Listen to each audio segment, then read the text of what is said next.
Face front, true believers. Bluedragonfive here. And Jacob Weil. And Rohith. As you probably guessed, we're talking Ant-Man and the Wasp, Quantumania. That's right. It's finally here.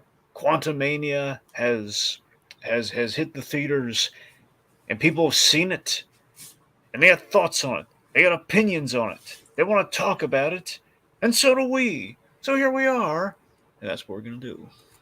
We're gonna spoiler cast it. Yeah, we're gonna spoil the heck out of it. We're gonna spoil the heck out of Ant-Man and the Wasp, Quantumania. It's quite different from when he was just a guy charming ants.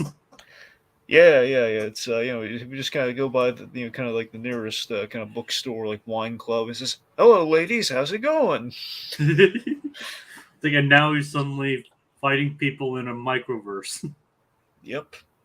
Of course, I love to think the audience for this really is the ants out there, and the ants are going like, I don't understand. Why is he punching the guy with the blue face? How does that work? Anyway, so yes, we are talking about Ant-Man and the Wasp: Quantumania, the third in the Ant-Man. Well, could be trilogy, could be more. Sounds like they want to make one more, but let's say franchise. The franchise, yes, it's the Ant-Man, the newest entry in the Ant-Man franchise. And let's give some overall thoughts. So I might have a lot to say. Should I go first or last? Do you think? Let's have you. It's your show. What? It's your show, so you can, All right. Well, okay. So fine. I'll go first then. All right. Okay. So look, I love Ant-Man. For me, I think it's like the most likable, hero and kind of franchise in the MCU for me personally. It's like the first film for me is very rewatchable. It's very simple, very direct, very grounded. It was like one of the first. Like we keep wanting to. I think we keep wanting to do this, or at the very least, I think we should try to do this after we do like these big milestones or these big benchmarks in, these superhero movies or these superhero franchises where we do the big world-ending threat, and then we should scale it down afterwards. And what hero better to scale it down with than a guy who shrinks? And the sequel, I feel fit the tone of that film, but it spun its wheels a bit in the plotting. And let me this way: if the first movie's rewatchable, I'm like, oh man, I can't wait to watch the first Ant-Man movie. This one's like, if it were on TV, it's very much a rewatchable film in the FX movies sense. Well, it's on FX playing all the time. Might as well give it a few minutes of my time, that sort of thing. And I went into this movie excited. Of course, Peyton Reed. One, I like him as a director. This is the guy who directed the Back to the Future ride. Basically the cinematic stuff. Basically, he directed the ride. Essentially, shot all the footage for the ride. He basically did that. And just in general, I like there's a lot of behind the scenes stuff, and also I think recently he's gotten a lot of street cred with what he did on Mando season 2. He directed two episodes of Mando. One is very much okay, this is a good episode. And of course, oh my god, this is mind bending. Who did this? Him, the Ant-Man, the Wasp guy. Oh my goodness, and he dazzled us all. The Spider episode and the finale of season 2. Yes. So I mean, going into this again, it's like I'm going into this expecting, okay, you got Peyton Reed, he's kind of on the upswing. You have Scott Lang's arc, which is post Endgame. You have this really interesting space with him where he's lost time with Cassie, lost time with his daughter. He's we seem to be using Ant-Man as kind of a linchpin again for Kang the Conqueror, which I love the idea of using like the smallest player in the MCU as kind of this in a sense pivotal linchpin at these huge events in the turning points of the MCU. I think that's great. Now, I mean, I went into this movie based on the marketing and everything, expecting like a deal with the devil, kind of like regain the time you lost with your daughter thing, and we'll get to how we kind of subverted that in the movie. But end of the day, guys, I'm not sure how to feel about this movie. I'm really mixed because it's breaking formula big time, but it's doubling down on the quantum realm. I love things about this movie. I love the status quo. I love Kang. I'm.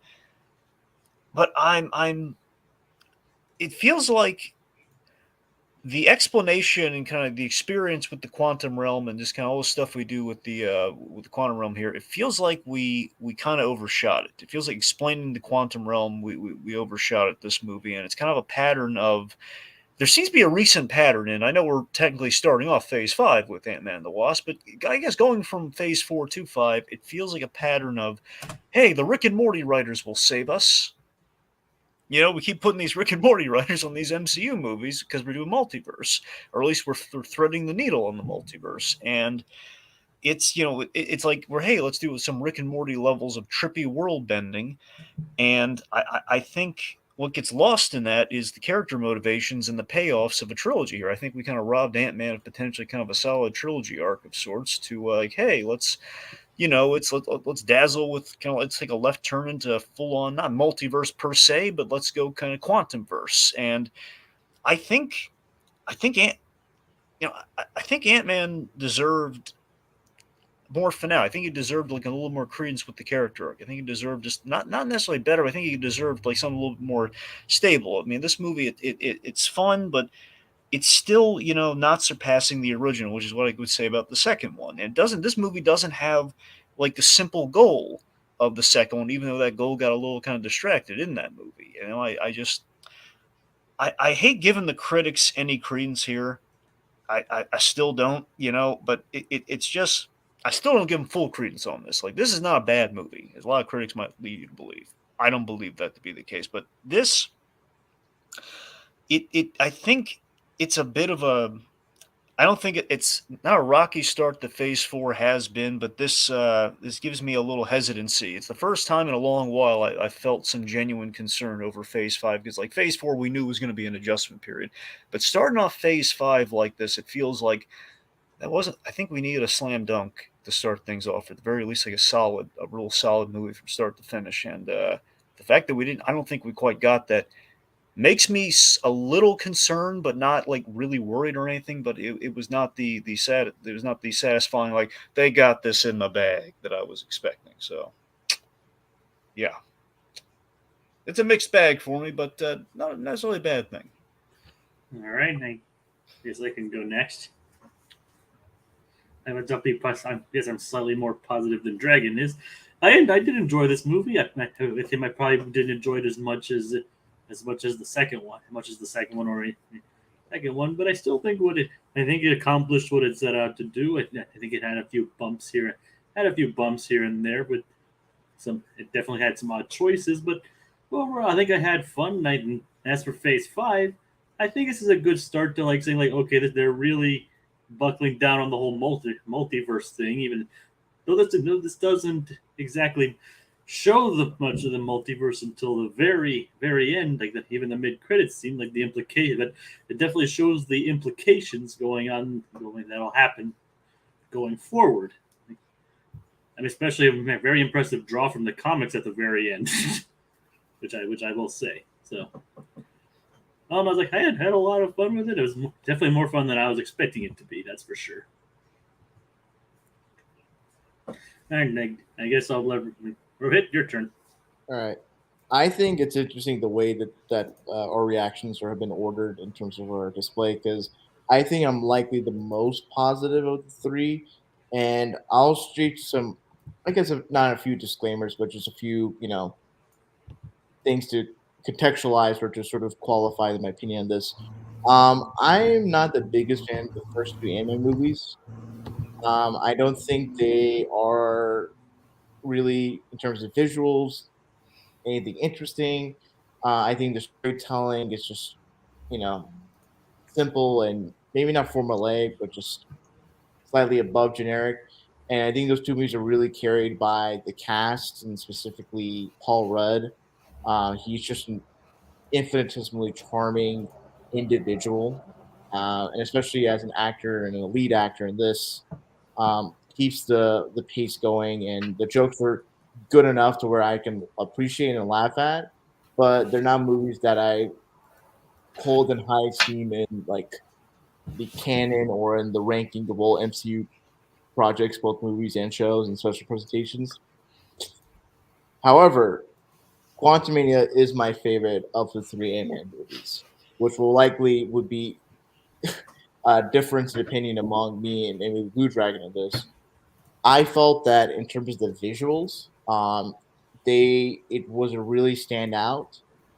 However, I will I'll say this: I do see where critics have certain issues with the film.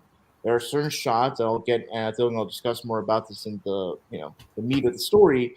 There's certain shots in which actors just look not necessarily out of place, but you can feel the CG environment, the VFX compositing. If I understand correctly, this wasn't really that great in the film. Certain line delivery by Catherine Newton as Cassie Lang is a little bit wooden. I wish there was a little bit more time spent with Kang. Kang is like the highlight. John the Majors just kills it, and I'm really excited for where he goes in the Kang Dynasty and other MCU projects. And for me, what I really appreciate was that there was such a great singular embrace of not just influences from Star Wars, but Star Trek, John Carter, Buck Rogers, Flash Gordon, Doctor Who, just basically any of the classic sci-fi properties that we all know and love or have some like level of osmosis through popular culture.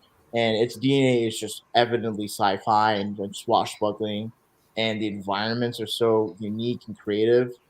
The storytelling, I feel like when you're not focusing upon Kang, the storytelling is just like decent and passable. But when Kang is in the picture, in terms of the writing of the character, and especially the performance by Jonathan Majors, he just elevates it. And his just like when he's on the screen, he just holds like the entire frame. And Modoc, I'm surprised neither of you two mentioned about Well, I Modoc. was going to save it for when we get into the conversation. But, Sure, and Modoc, Me too. sure, but Modoc, I'll say this: I certainly like the character, but I can understand people not liking it based upon certain maybe the difference of humor or just maybe more a fan of the traditional version of Modoc. But overall, I like the Salmon. I like Ant-Man and the Wasp: Quantumania. I don't think it's a great movie. I think in terms of my ranking the movies, it's just a step above like the section of my list where all the movies and shows are like I find mediocre to bad. It's just above that to be, a passable, of average to maybe a few inches above average, watching experience. All right. all right, now we have some comments now, Jake. Let's go. Let's go with the overall impression comments of the movie. All right. We had Tiki in the comments saying saying he wish he could be on here because he has a lot to say.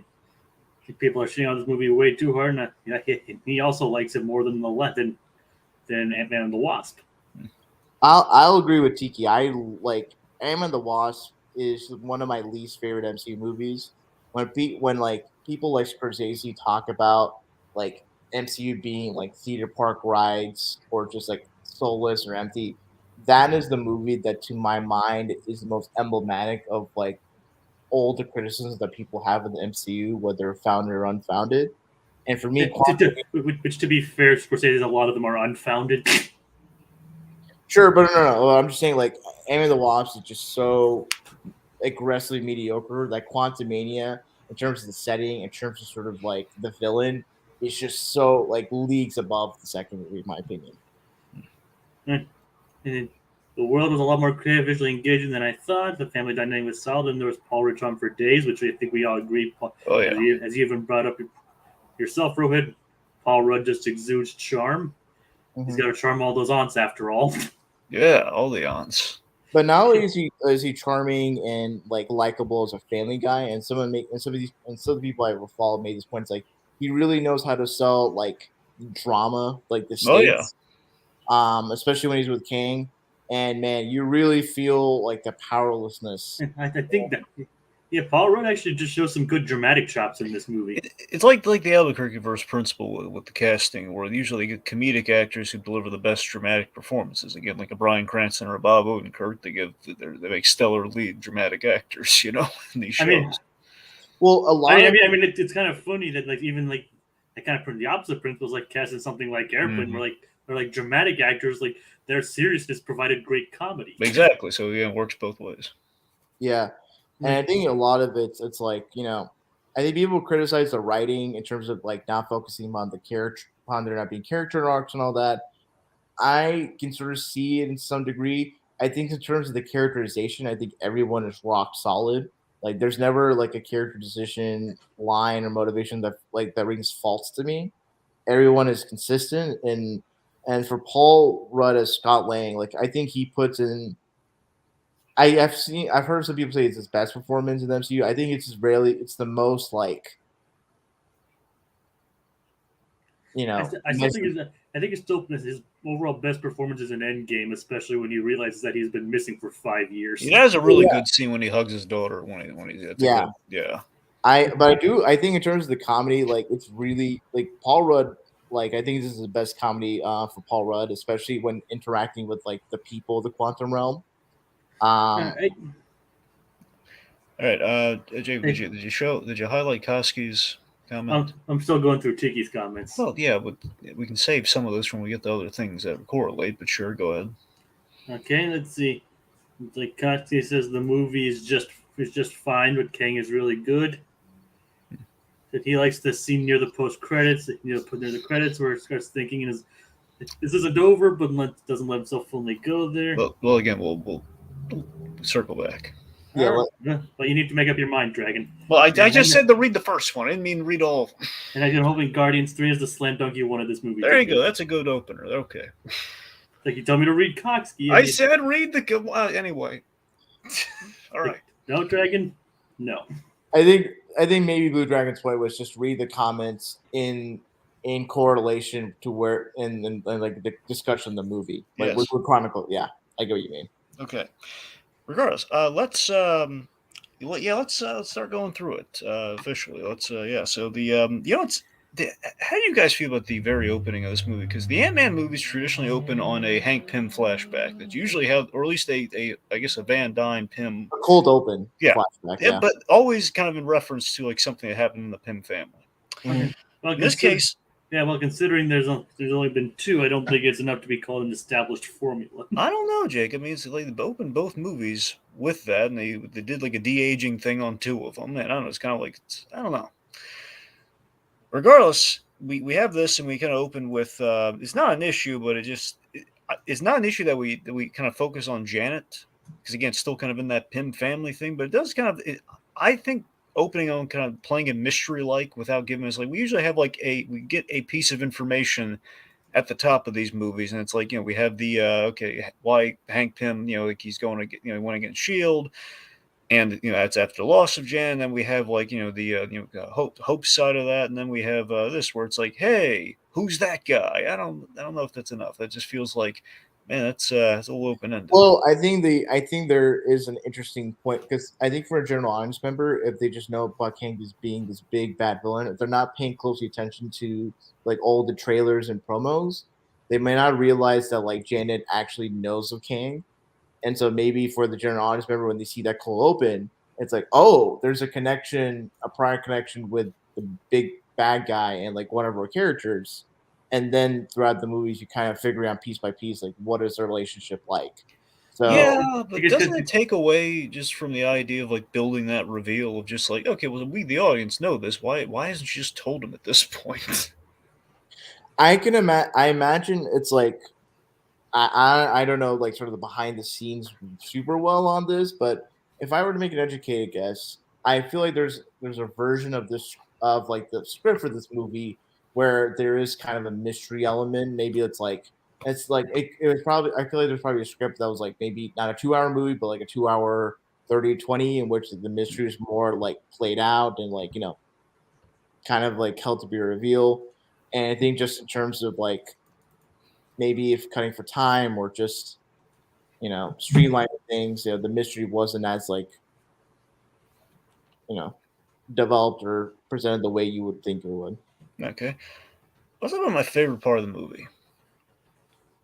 I love the post Endgame status quo that opens this film. One of my favorite stuff in the movie is this. I just love just seeing like Ant-Man's kind of celebrity status because he's like the only one who's just giving people details about the blip and kind of like the return and everything, and just the fact. Yeah. Thank you, Spider-Man. It's great. Oh god, that's what I'm saying. Like, all the great. I just love that all these gags, all the I love the logical logic. The fact that okay, if this did happen, this is what would logically follow, where it's like, yeah, there would be like, he could write a book. He'd be doing the podcast interviews like we established on Miss Marvel. He has this book that he wrote, which is actual, by the way, I'm sure you guys heard about this. You can actually buy this book on Amazon. It's coming out in September. My hope is that it comes out as an audiobook because they kind of tease that in the movie, and I really want that. Just this whole look out for the little guy. But it's also such an interesting thing thematically where Scott is at the beginning of Quantumania. I think back to sort of the thematic arc or status quo shift from Raimi's first Spider-Man movie to the third Spider-Man movie, where like Peter starts out as a nerd, down his luck, and then at the beginning of the third movie, he's just like killing it in school, and he's like revered by the city as Spider-Man. Yeah, well, it's the simple. It's for the arc of Ant-Man. Look at the Falcon of it all. It's like the whole, like, yeah, you wouldn't know who I am. Like, no one knows who Ant-Man is. To now, everyone and their mother knows who Ant-Man is. And I think part of like him being a celebrity is because all the other characters are kind of not removed from humanity is the right way of contextualizing it. It's that they don't live typical civilian lives or haven't had much of like a civilian, upbringing to then become superhero and then to be civilian and superhero. Most of the other characters are just like in the superhero game for the most part, and Scott is kind of the most normal person, and that's really the likeliest candidate to kind of be a local celebrity, but even bigger. He just hasn't gone out of San Francisco, but like because of probably the amount of people that have come back from San Francisco, he is basically a legend. Yeah, which is, I love all that, and all like the little subtle gags, like the fact that this delighted me so much. He's having that lunch with Jimmy Woo that we made the joke about in the second movie. It's like, do you want to hang out or something? They're hanging out. They're doing the close-up magic together. It's adorable. You don't get to see more of Jimmy Woo in this. Yeah, and also, with the Baskin Robbins gag where he's kind of welcomed back as a hero. It's like this guy was like employee of the millennia, employee of the century, employee of the century. Yes. I love it. A very interesting detail. I don't know if it it's kind of, I don't know if it took me out of the movie, but I remember a part where as Scott is walking past and high-fiving a kid, he has a backpack that specifically has the art. Yeah, from the first Ant-Man movie. Yeah. Yeah. It's not world breaking, but that's always kind of a bit of a pet peeve of mine where in the movie itself they reuse art or things that are specifically promotional or video footage of the movie and not actual well, wasn't that just did the backpack just show Ant-Man, or was it Ant-Man and Paul Rudd's face and everything on it? No, it's just Ant-Man. That's egregious though. I mean, it's an Ant-Man. I mean, it makes sense in universe. Yeah, I mean, I don't know, that kind. I can buy but that. But that's just artwork is from the first poster, promotional poster, where it's just image shrink it down. I think all the actors' faces are in the bottom of the poster, so you can only see the top of it. Right. But anyway, I do really like for in the post Endgame status quo that Pym Enterprises or Industries has transitioned to be Pym Van Dyne Foundation. Yeah, she's using the shrinking tech to help the world. I believe she's trying to help fight the. I don't know if she's trying to do the world hunger thing. The point is she's sharing the shrinking tech with the world, and she's kind of helping people, which is nice. Energy, that stuff. Yeah, the thing where they kind of make a giant battery, and it kind of helps. That's what they use the power of the building in the second movie. Yeah, it's very much Stark Industries transitioning to Stark Resilient or Stark Foundation and focus on nonprofit helping the world kind of science technology. And my favorite little detail, speaking of Stark, a little vaguely Tony Stark inspired, but this one, I don't know. I think it's not nanotech, but as much a fun pun as that would be with these guys. It's I like the I like the idea the Ant-Man suit. I was wondering in the marketing what the heck this thing was going to do because he has a little circle on his chest. So the idea is they put that's the suit kind of shrinks and unshrinks from that little collapsible thing that they slap on the chest like Tony Stark with the nanites or the nanotech on the the little portable arc reactor thing. Sure. Yeah, so that's cool. It's a little thing for the gadget nuts out there, like myself. Just still cool, upgrading the technology over the three films. We had the malfunctioning suit because again we had to set them back a little so we can have shrinking shenanigans. And here it's we don't have to do that this time around. So we're just gonna instant access. So Let's see. So you want to talk about Cassie and the Ant Fam as the kids are calling them? I guess so. Yeah, I love when Paul Rudd is doing his, or when Scott is doing his like book reading, Mhm. and there's all these kids, and he just emphasizes certain lines and just gives a wink and a nod to like all the kids like with the animal merch. Always look out for the little guy. Yeah, And the kid just like smiles back at him. yeah, it's nice. So, so that's the thing. I like that this movie. Here's the thing: there are moments in this movie, even as much as I love kind of like the Act One, mainly the status quo stuff up front here. There are a few missed opportunities I did see here where we put a really good idea into play, and I don't know if we necessarily bring it home. For example, Cassie is kind of inspired by both Hope and her father in really interesting ways, in which she's kind of like a vigilante of sorts. Like I'm not saying Scott was specifically a vigilante, but he was like he's kind of like his book is saying now he was looking after the little guy in which he went against like the greedy corporation and he basically he returned all the money to the stolen bank accounts and they dumped the guy's car in the pool and He was like anti-establishment. anti-establishment. Thank you, that's what I'm looking for. So yes, that's the thing. He's an anti-establishment kind of guy, and that kind of inspired Cassie, and because her father did bad stuff, but for a good cause. And Hope obviously what she's doing right now, and obviously it's like putting her in the suit and everything, a little bit like, hey, if Hope can do it, so can I. So Can you just say I love their lunch, like Scott and Hope's like lunch breaks? okay, that's the thing too. I love this. Everything's going great for Scott. Like, he's these date. I love the little date with Hope where like he just shows up and they slap on the suits and everything's going hang out. It's like it's really cute. It's really likable. It's just hilarious how they like both put on the suits in front of everyone. Yeah, it's nice. Yeah, it's like you want to go? Yep. awesome. So that's the thing. So with Cassie, it's like the idea that she's gotten in trouble. She's like shrinking the cop cars like a protest, probably turned violent or something. And then the idea is she's kind of looking at it sort of like an upgrade to vigilante justice, I suppose, is kind of somewhat. Well, it's on purpose. Yeah. It's specifically like San Francisco PD is like trying to like move out like a homeless encampment. Oh, it was a homeless thing. I thought it was like a protest. No, it was a homeless encampment, and like it's specifically people that were, weirdly not like people that are homeless because San Francisco like housing, but because like the blip, which is a cool, Oh right, yeah, the little connect to the flag smasher, yeah. Yeah. It's a loose connect, but yeah, the point. But yes, it's the post endgame struggles essentially. Yeah. It was really interesting. I don't know if you ever paid attention. So this is what I found in through like watching breakdowns of the movie is that in the trailer for the movie, when like Scott gets the phone and has the book reading, it shows like Cassie, and it's a picture not like in universe, but clearly like a film photo of like the actress who played young Cassie in like the first Ant-Man movies. Yeah. And then in the movie, it's like specifically San Francisco County Jail. Huh. Why is jail calling me? Which is probably not something you want to say in front of a bunch of kids. Anyway, yes, well, I like so Cassie and doing what she's doing here and everything. With the homeless encampment and everything. I love that she is kind of raising the question for Ant-Man, like, what is he doing? Since he's resting on his laurels here. He's not really going out and fighting crime and doing stuff. What Cassie's essentially saying is that you say you're fighting for the little guy, or you're actually fighting for the little guy. Yeah. So I like that in the evolution of Ant-Man because he hasn't quite, because he's helped out majorly in unconventional ways where he basically pulled a heist off to stop someone from like basically, like having a very dangerous weapon out there in the first movie. Then, then it kind of goes on to obviously, the end game of it all. And that's what I'm saying.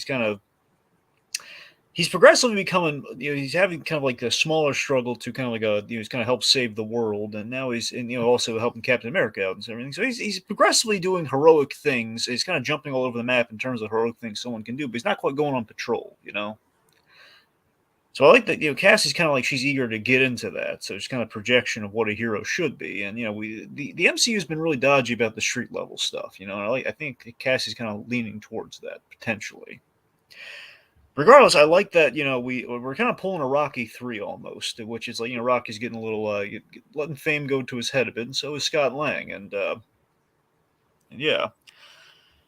I just like that we're kind of challenging him to be a hero, and I just wish we put a finer point on him kind of doing that in the end when he goes up against Kang, and I think potentially making heroic sacrifices that we may or may not have not gone far enough with, or may have again, it's a conversation for later in the thing, but I don't know. Yeah, it's a part of me kind of wondered if perhaps this might have fed into stuff if like he and Cassie were actually in a bit of an argument here, and like perhaps like she would. Now they didn't do this, but I think Cassie they're in a very unique place, and I kind of wish we put a more of a fine point as well on there were some issues there where he missed out on a lot of years for Cassie, which was his worst nightmare. I think we undercut a bit of the drama with Ant-Man, just a little bit there, which is a really fascinating, like little like thing we teed up in Endgame. I was looking forward to kind of seeing how he feels about that, and perhaps Kang would pull like a deal with the devil sort of thing out with him, and we didn't do that at all. Yeah, that was return those years.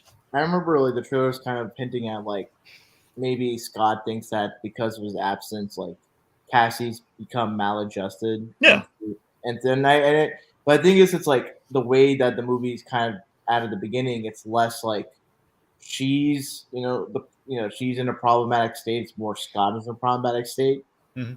So I wonder if that was something that kind of was like something that like Jeff Love and the screenwriter of this movie was kind of trying to figure out like is it Scott just try to is the arc for Scott just like accepting his daughter for who she is and helping her out now and not trying to make up for lost time versus like Scott having to humble himself. So I wonder if maybe that kind of particular arc maybe say for like a fourth anime movie or something within Kang Dynasty or Secret Wars when there's a more pronounced, opportunities to change one's future or past. So I mean, sure, but that's kind of like a concern that might start. Well, I'm not saying this is a thing that really concerns me because you're bringing it up now, but it sounds to me like this is a thing that maybe kind of keep track of is that we're going into phase 5 at this point. It's like we got to make these movies stand on their own a little bit more than we are right now. Which right is now funny because people made the opposite argument for criticisms about Phase 4 movies. So, and not to say that you're like, I'm not trying to like point out that you're being a hypocrite on that particular part, but I think it's kind of like, I think it's just a tough balance for, all right, we want these movies to have unique settings, characters, genres, feels, all that stuff, but but there's this kind of behind, at the back of your mind, it's like, all right, how does this connect or feed into the larger picture, whether narratively or thematically? So that's I can sort of see where people can have mixed views on like this movie being more directly connected to the overall thrust of the Sakura narrative rather than just being like its own like end of an anime trilogy or just a third anime movie. Right. So the other thing too is with the rest. I love the dynamic with Hank Pym and Janet here, where they're very well adjusted since Janet's come back, and it seems like they're very much. I think they're just eager to. They're basically treating Cassie like their granddaughter. I really like that idea. I like how they're real familial they all are. And Hank's really kind of he's less because Janet's back. He's not really as grumpy as he used to be, and that's really cool.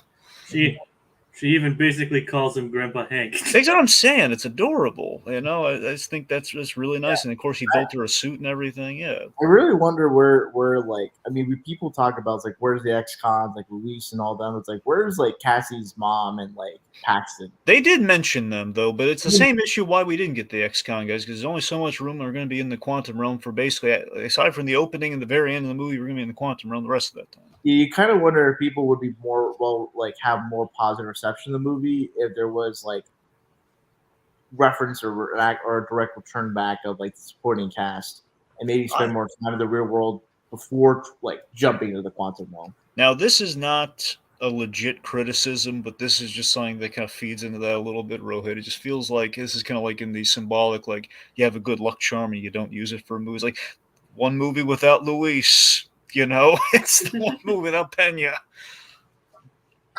Just saying. Like it would be nice. It would be nice to see him do that again. At the bare because we had the Smolchin in another role in this movie. The guy who plays Dave's in kind of some trouble right now. We're not going to dwell on that, but still, Michael Pena though he's the lead guy. He's the one everyone loves. I don't know. At the very least, a part of me wonders if we sacrificed that opening with Janet and we had Luis, because people have been wanting this for a long time, ever since they've been doing stuff like Civil War, but more specifically doing stuff like Infinity War. What if you had like a short film of Luis, somewhat like recapping the MCU the way he does? Like, what if you had Like a recap special the presentation, or even like a special presentation, maybe like exactly like one of those? or like Team Daryl shorts for like Thor Ragnarok or Love. Yeah, Yeah, like exactly, something like something like that. that. No, that would have been it would have, you know how, like, I don't know if you guys are aware of this, but on Disney Plus there's a thing called Marvel Legends. I know. Yeah. Yeah, so that basically like recaps of like Yeah. old. So I feel like a Luis kind of flavored recap of like Ant-Man and all the characters leading up to like Quantumania would have been such a fun thing to have.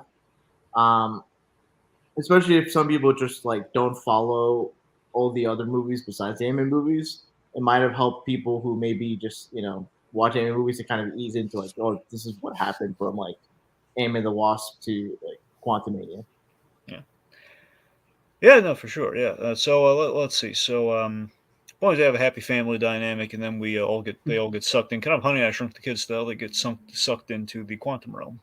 Yeah, because they were sending signals down to the quantum realm. Yep. An Oh, old familiar big face found them.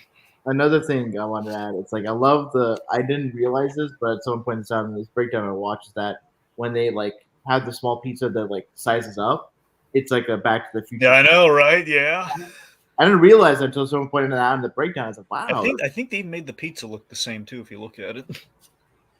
That, I mean, think about how it's like I just love even how Scott's just like wow. It's like you're the hero. I just saved $8. Like I know, it's great. He's like, I admire you. You know something that's really cute? This is just, I love that it's a small moment, but I love that Hank's kind of like making like a joke about Scott's book at the top of it, but then of course during the climax and he quotes the end of the book that we all heard during the reading. And he says, "I read every GD word." I just love that. Man, Hank Pym does like this guy. That's nice. I love Hank Pym being proud of like Cassie shrinking the police. Yeah, yeah, that's great. Yeah. All right, so Quantum Realm. So here's again, I want to be clear. When I say I'm mixing this movie, I do not mean I'm not intentionally trying to come down on this movie. These are just things that I just don't know how to feel about it, because I see a logic there, but I don't think I can fully back it. At the very least, not after freshly viewing it. Even I know it's been like 3 days, but still, it's just the fact that in my heart of hearts, when I see the Quantum Realm, this is a concern I had in the trailer, and I don't think I was able to shake it as I hoped I would be able to in the final movies. In my heart of hearts, I think we convoluted and or overcomplicated the quantum realm compared to what we had seen beforehand. What we'd seen beforehand, I think, was kind of mysterious and dangerous. And I know it's an unknown. Because it's an unknown, that means we do have room to kind of grow and play there. But it still feels like a less is more approach. I don't know. It had like the mystique and it had the danger there. Where in the first Ant-Man movie, obviously, it was like it was the threat of like you get stuck there and floating in space forever, endlessly shrinking. But then we have in the second movie, Hank goes to save Jan, and you had to be in a very specific spot. And the idea is if you're there too long, especially without a helmet, it seems, you're going to so your mind could break under the stress of being in that kind of like nexus reality. I don't know if nexus reality is the right word. Point is that all this vague confluence of like all sorts of like miniature realities, I guess. Mm-hmm. I don't know. So it feels like we definitely deviated from that here, in which we say, okay, it's less just this amorphous, constantly changing kind of kaleidoscopy looking place. Mm-hmm. It's more so just kind of this. The only read I have on what this is that makes any sense to me, I guess, is the idea that other people like Janet have gotten stranded in the quantum realm and staying there for a while. Potentially, they've kind of, I don't know if mutated is the right word, but they've kind of changed or adapted, or maybe there's from different universes, for all we know.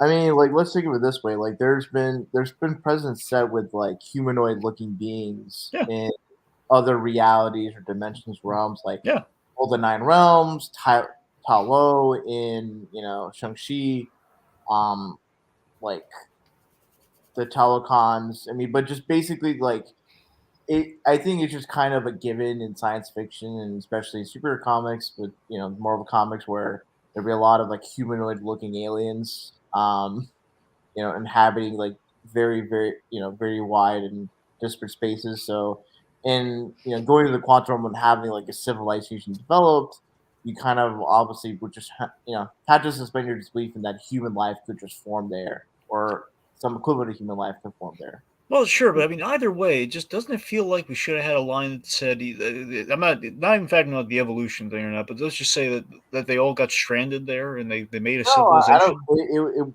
It wouldn't. It doesn't seem like they were saying. It seems like just life, the human life somehow started in some form in the quantum realm, because like we don't really have that.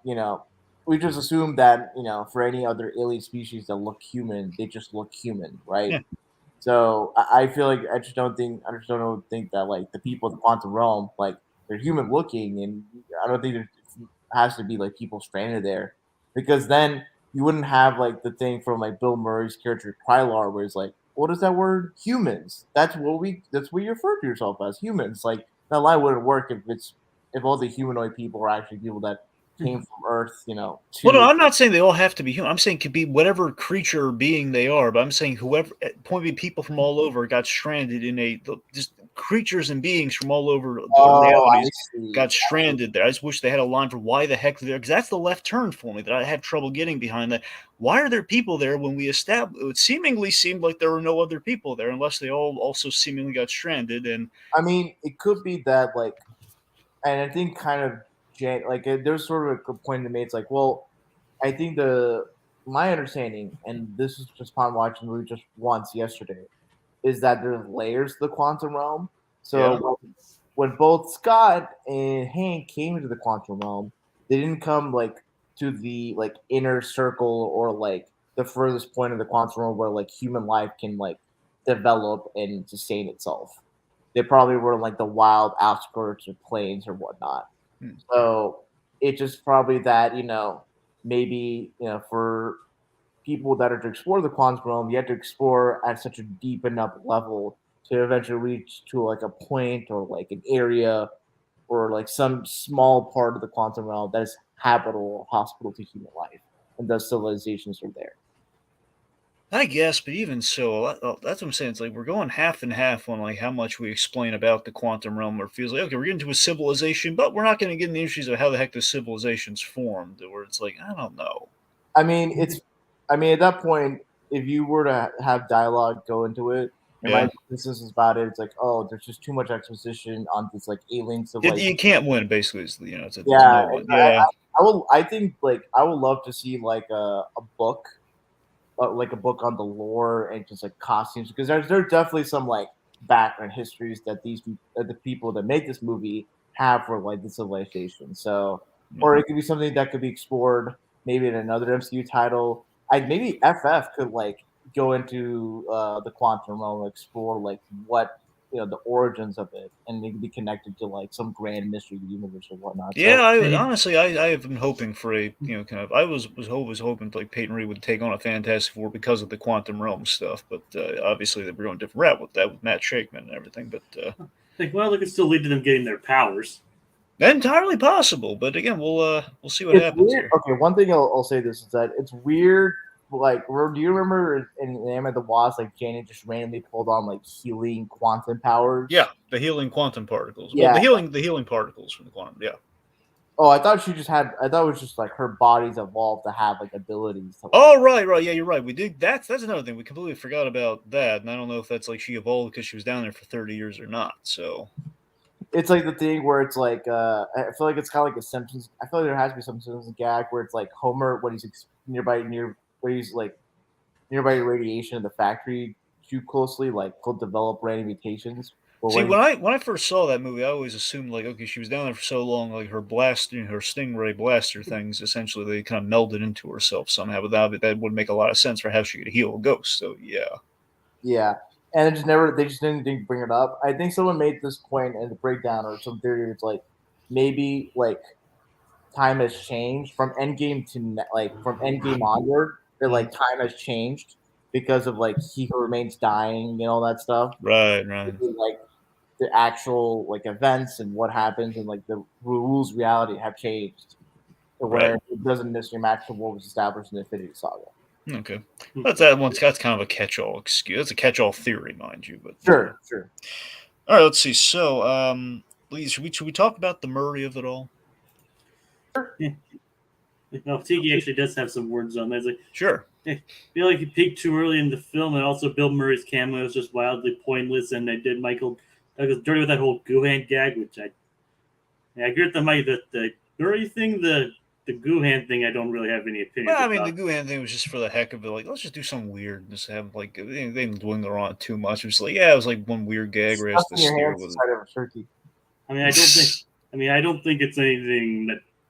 I don't think it's doing Michael Douglas dirty. Yeah, I don't think that. I don't think like Michael Douglas was being demeaned as a performer doing that kind of gag. Like, Yeah. But Bill Murray, I was surprised that he for how much. I'm surprised it was just one scene with Bill Murray, right? Yeah, I thought that he's going to be in it more. Yeah, me too. Yeah, I think it was probably Bill Murray's stipulation that he would just appear for a bit more. And he keeps wanting to get killed or basically beat people up in movies. It seems to be kind of his big selling point for these. I feel like it's that age where he doesn't need to like prove himself or need to like go out for roles, or really put much effort. Yeah. So he's kind of just like, oh, let me just be like do a fun thing like in one part. And fun fact, Bill Murray being in this movie kind of it goes back all the way to the classic, SNL sketch that had Ant-Man show up, and Bill Murray's in that as Superman.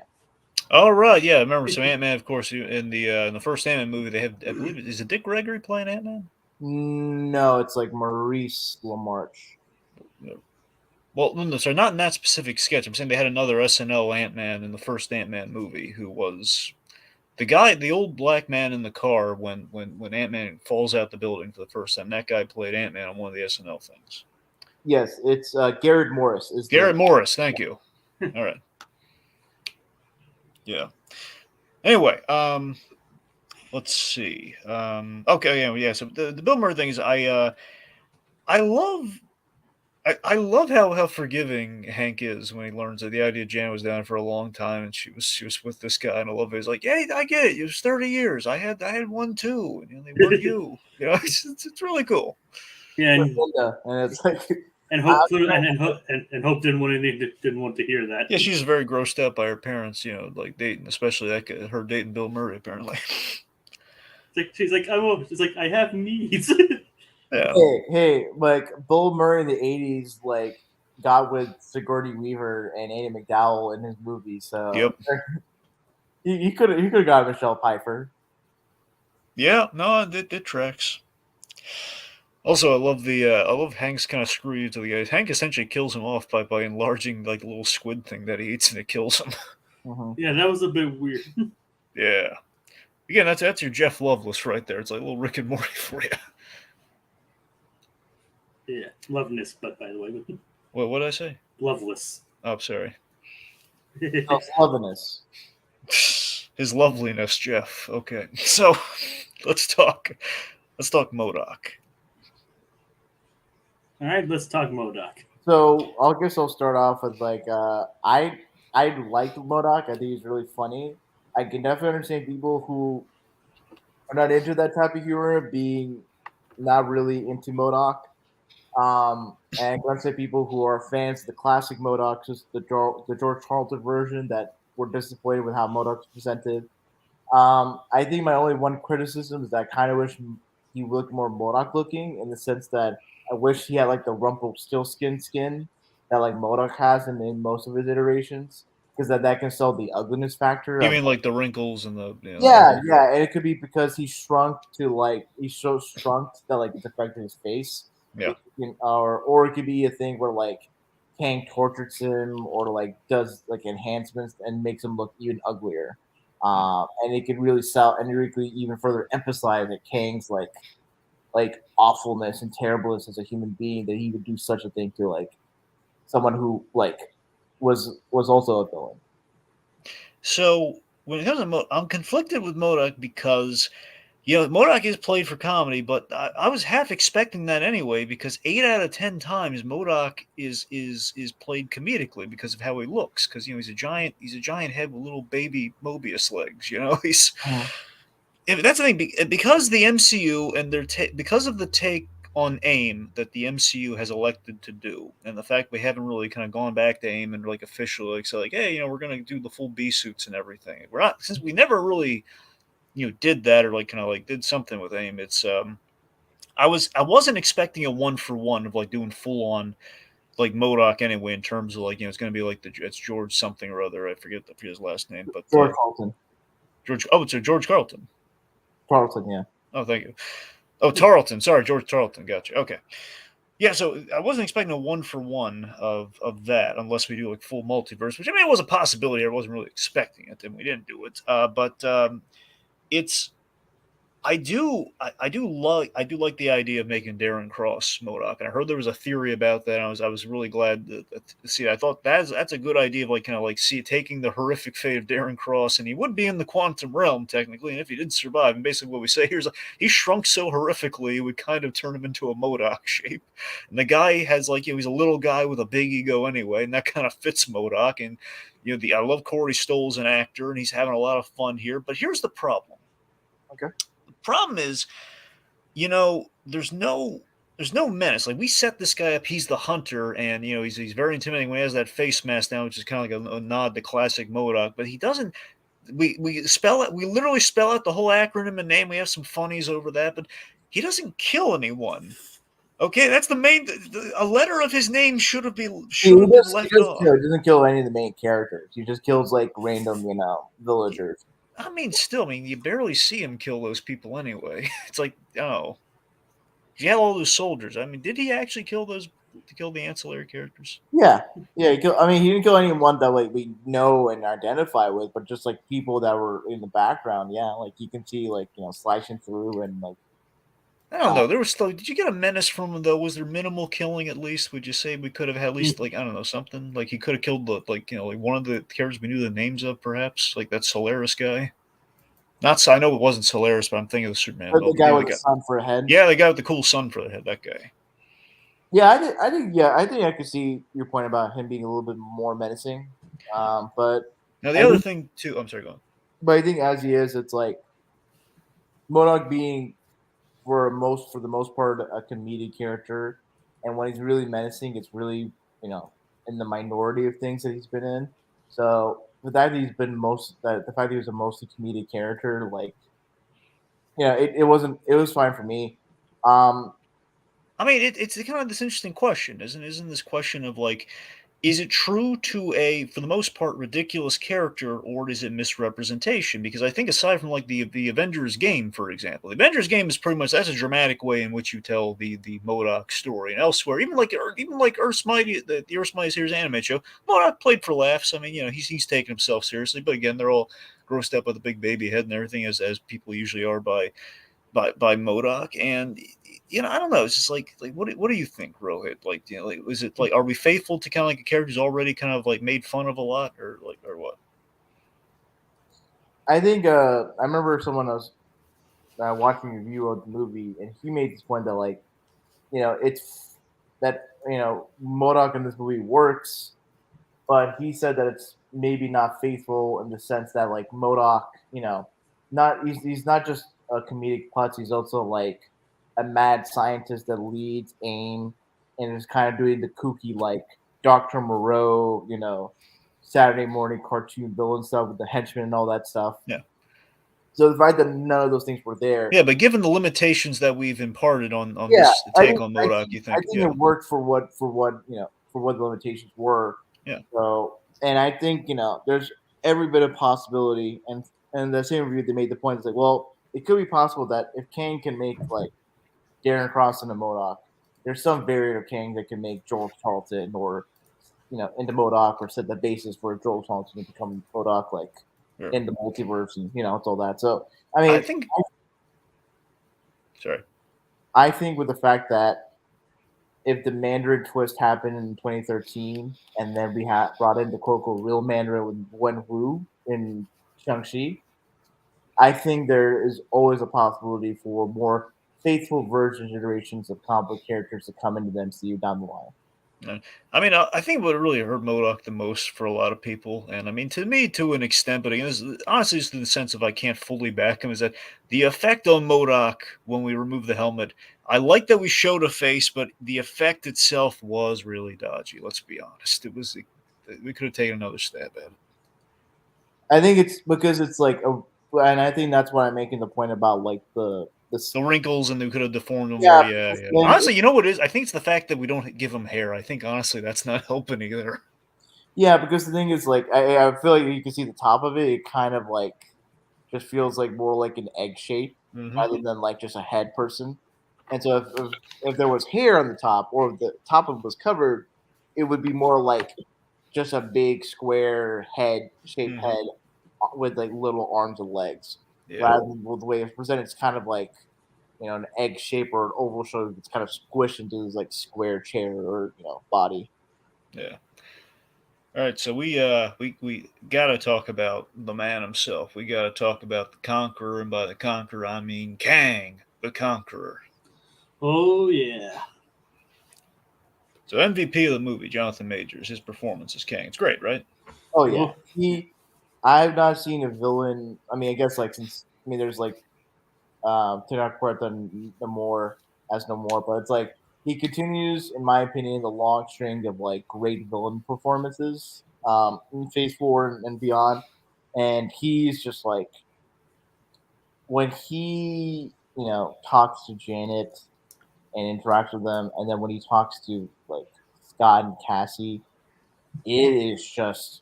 I remember someone made this point about when John Demetrius talked about how he performs, Kang as compared to He Who Remains. He says that his philosophy was that there are no moves wasted. And you can very much tell in the sense that he has such a disciplined control of his body language that only his hands move.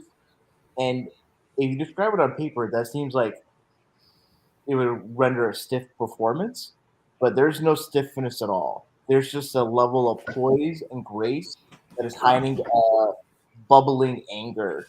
And like, You could make the argument it's kind of a calculated. It's on the level, not the same thing, but it's kind of on the level of what D'Onofrio does with the Kingpin in terms of how he physicalizes that role. Jonathan Majors commands the screen whenever he's Yeah. on. I mean, it helps that Jonathan Majors is a classically trained actor. He went to Yale School for Drama. Yeah, sure. So, and like the way he speaks, his intonation, his just cadence, like there's just a level. Like he really feels like a conqueror. Like You how really do you imagine a ruler of an empire or a former ruler of an empire to speak or regard himself among other people?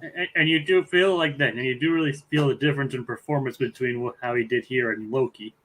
Yeah. Yeah. Even though technically he did do this performance before Loki, so like technically I think that scene in Loki was filmed before this was.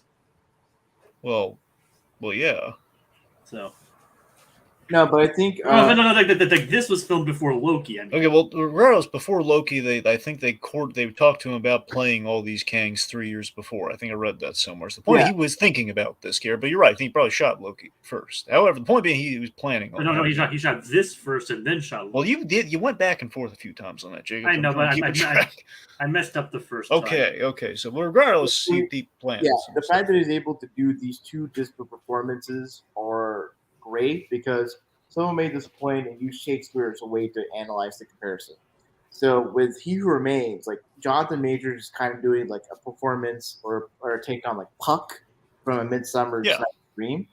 And whereas for King of the Conqueror, he's like Julius Caesar, both the historical and the Shakespearean version, basically someone who's been aggrieved. And like imagine Julius Caesar like as a ghost if he, to haunt Brutus, or like Napoleon when he's exiled to his island of Elba. And in this case, Kang is exiled to the quantum realm, and he's just this like aggrieved, threatening and powerful individual that is just stuck in a cage. And you could just feel that he can just get out and just destroy everything. I'm sorry, Jay, go on. I said when you said Shakespeare, I was thinking more Hamlet, but now that you mentioned it, Julius Caesar does make more sense. Mm-hmm. I I love the way Majors plays this role, but honestly, I have two issues with the writing on Kang. Okay. One of them is just more of a missed opportunity thing, so I can't really hold it against the end product. But the other thing is just I think we're kind of caught up in some vagaries with Kang in terms of what exactly I know we're going to get the Kang dynasty, and obviously Kang's going to be popping up in between Loki and everything else, but it still feels like he's exiled by the other Kangs, and I think I can only read off the implication. I don't know, maybe Rohit can enlighten me here, but I don't know if I just missed it or not. Where it's that it seems like the way he's staking his case here is that he was not the worst Kang, in that it sounds like he wants to conquer.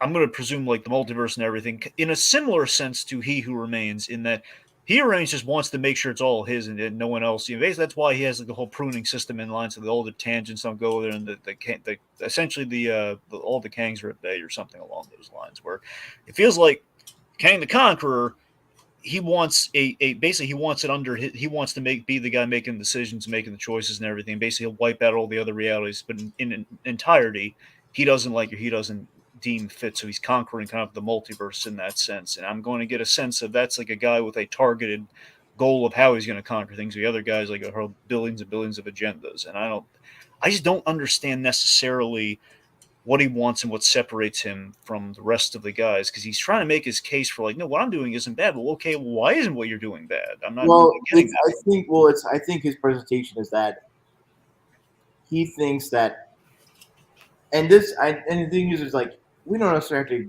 to trust that Kang is being not even necessarily being truthful, but we don't necessarily have to agree with the framing of things, right? Because he could probably just frame himself as being, I in my conquering and what he perceives as just violent taking over of both other universes, like I perceive it as an opportunity to bring in order, to ensure there's peace and harmony, and there's not fractious conflict, or that universes break apart. Even though Kang himself is the one that's waging that war, it's that cognitive dissonance that's always there for a lot of like villains who have noble intentions and perceive themselves as being the right, even though they commit such great violence and hurt upon others. And whereas for He Who Remains, they both had the same goal and same end, and sort of similar in goal, but He Remains is kind of just like doing it through indirect means and establishing like a hierarchy with TVA, whereas Kang like is more of an actual like world conqueror. If anything, it's interesting for Destin Daniel Cretton, director of Shang-Chi, to be director of Kang Dynasty, because in Shang-Chi, Wenwu as a villain and as like his background and everything has a lot of strong similarities, connections with Kang. So I think in this respect, it's that Jonathan Majors plays Kang the Conqueror as like an Alexander the Great, a Genghis Khan. Yeah. Whereas for He Who Remains, he's more just like a wizard from the Wizard of Oz, or just a man behind the curtain that's just kind of puppeteering the world, you know. Whereas Kang, I think in this case, would be more willing and more desiring to directly, rule without any hidden structures, without any, behind the scenes. He wants to directly rule and his face, be the center of the Kang dynasty. Well, I mean, so far, okay, so that sounds. I think it's in line with what I'm laying out. But the one thing I do question though is do you think the idea is that all the other Kangs are just basically they preside over their universes, and this is the Kang that decided like to wipe out the other universe, and that's why they exiled them? Does that I seem to mean, be the case? part of it's like the way He Remains talks about like the prior multiversal wars, that these kings like discovered time travel, discovered a way of going to alternate timelines and met with each other, and through a mix of their personalities clashing, through maybe incursions occurring due to some of the actions of some of the variants, and just the overall like conflicts that people from different worlds or different areas will naturally have, just kind of coalesce into this all-out massive multiversal war. And some variants had certain ideas on how to resolve that, whether it was like ideas of where they would be in charge, or ideas where they would try to collaborate or try to negotiate peace and whatnot. And so Kang the Conqueror was the one that's specifically going after all the other variants. And and just in a matter of like common interest and just trying to protect their own skin, they probably all coalesce and just stopped the one Kang, exiled him, and then whether through one of the variants becoming He Remains that took out the rest of the Kangs, and then have like that, the sacred timeline that's sort of a circular loop. That's I think the order of the events. Okay. It's just kind of interesting when of all of these brutal people and everything, He Who Remains kind of comes off as the nice guy. I know, yeah, but yeah. And he's the guy who erased entire timelines. Well, because think of it this way, like He Who Remains, like through his time, no pun intended, of managing TVA, of managing sort of like existence. He's gone to a point in which like he wants to move on and like have Loki and still be successors. I don't think King the Conqueror, in contrast, would have that kind of willingness to acquiesce. I mean, I think he is willing to have others kind of be molded or coerced to be in positions that benefit him, and like not be given a wide latitude of agency or ability to succeed. I don't think Kang would like do what He Remains. I don't think he would ever have a successor. I think it would just be his like ego. All right. Yeah. I don't know. A lot of that just sounds great, but I still wish. I mean, I don't mean to keep repeating this point. It just feels like some of that, though. It's certainly abstract. It's not put excessive explicitly. I think I don't know if part of it is that Marvel's thinking that audiences are able to make the connections or see just the type of villainy being different, and that's fine for them to reach that level and not require any further. But I can understand for certain people they would like that to be maybe not expressed like, oh, this is what I believe, but maybe more, like we saw the initial flashbacks, but we didn't get more, which is kind of funny. It was kind of like an Age of Ultron, device of just like a person touching an object and getting these like vivid visions. Yeah. They're like, I think the 2 hour 5 minute mark. I think what you felt, I think maybe you would have been had more positive things to say if the movie was like 2 hour 20, 2 hour 30, there's more time to develop.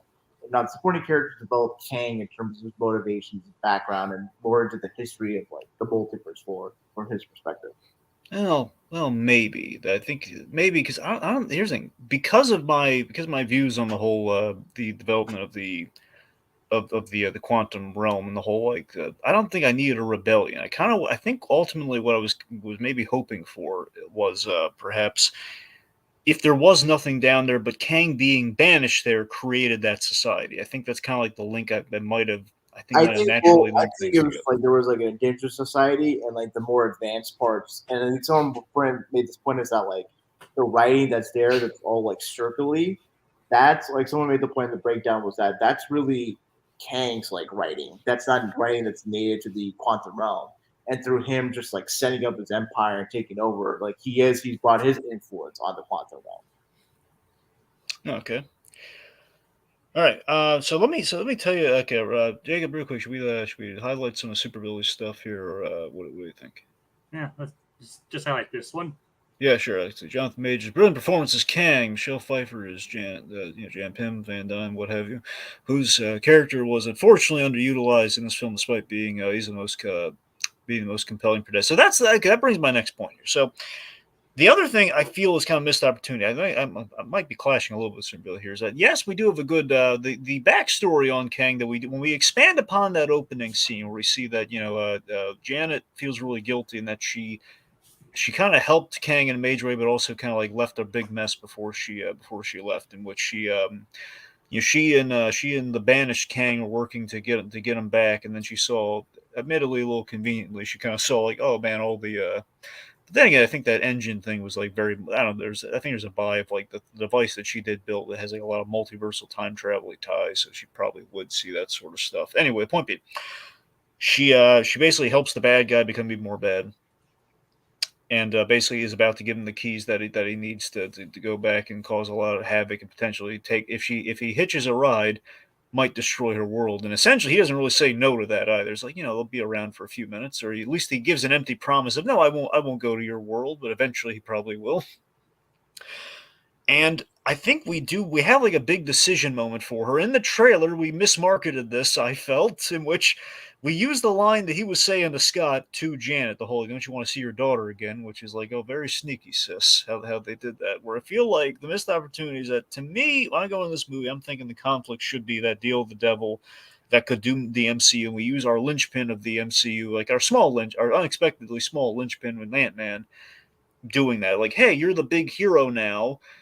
Now we face him with a big decision, and he possibly chooses wrong, and that dooms us with Kang. I think that's an interesting reversal of what we did, and that could be an interesting reversal of what we did with Endgame.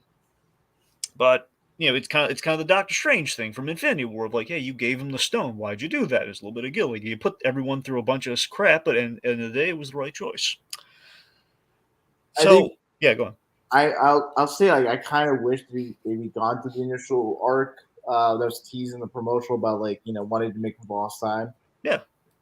But the thing is, Cassie's like she gets in trouble with the law, but she's not an outright criminal. That's why I also would say earlier, if we kind of adjusted that as well, it would make the choice. That's for example, the way if we did play it the way we did in the movie, then you're right. It doesn't work because one, Cassie's right there, and she said, "No, Dad, don't do that." And she's like, "Yeah, she's fine. She's not really like if it was like a private plus he's threatening Cassie. That doesn't help either." Yeah.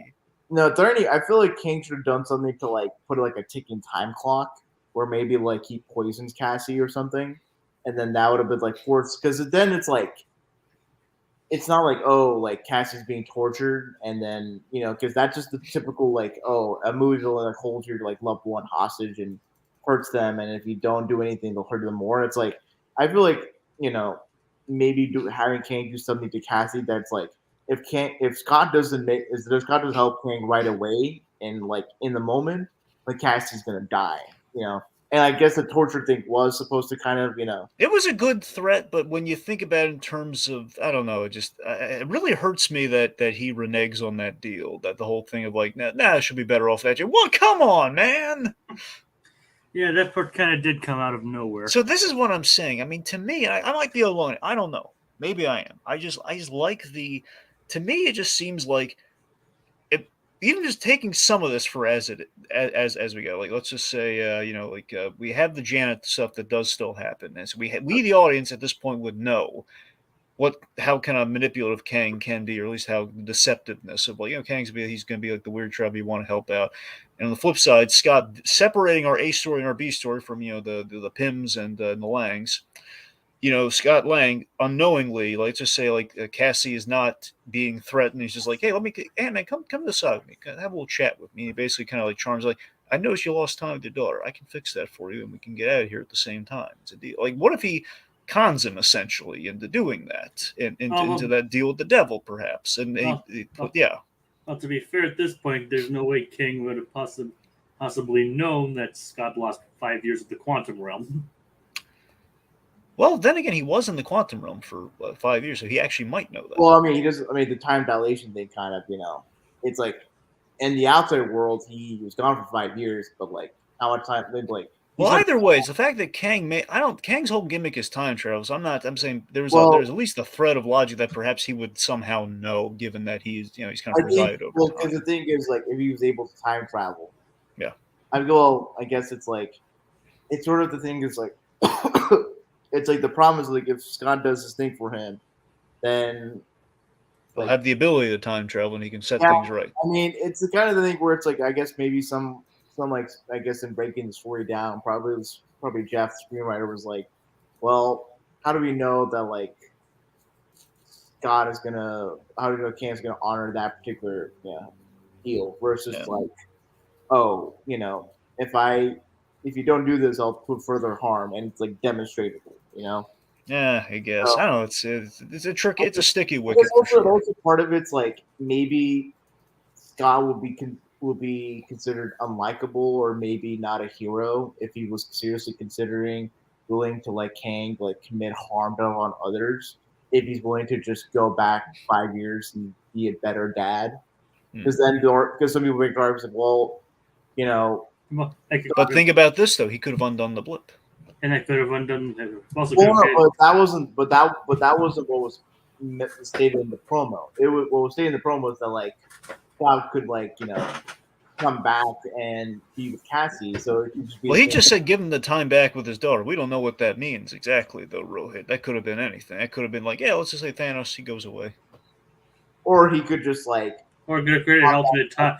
Basically, it could have also created an alternate timeline and messed up things even more. It's entirely possible. I'm just saying, even He Who Remains is like offering like all sorts of promises about, like, yeah, look, I'll give you whatever reality you want. No Thanos, no worries. I get a whole army of no Chitauri, but you get all the things you ever wanted. Avengers dead, whatever you want, buddy.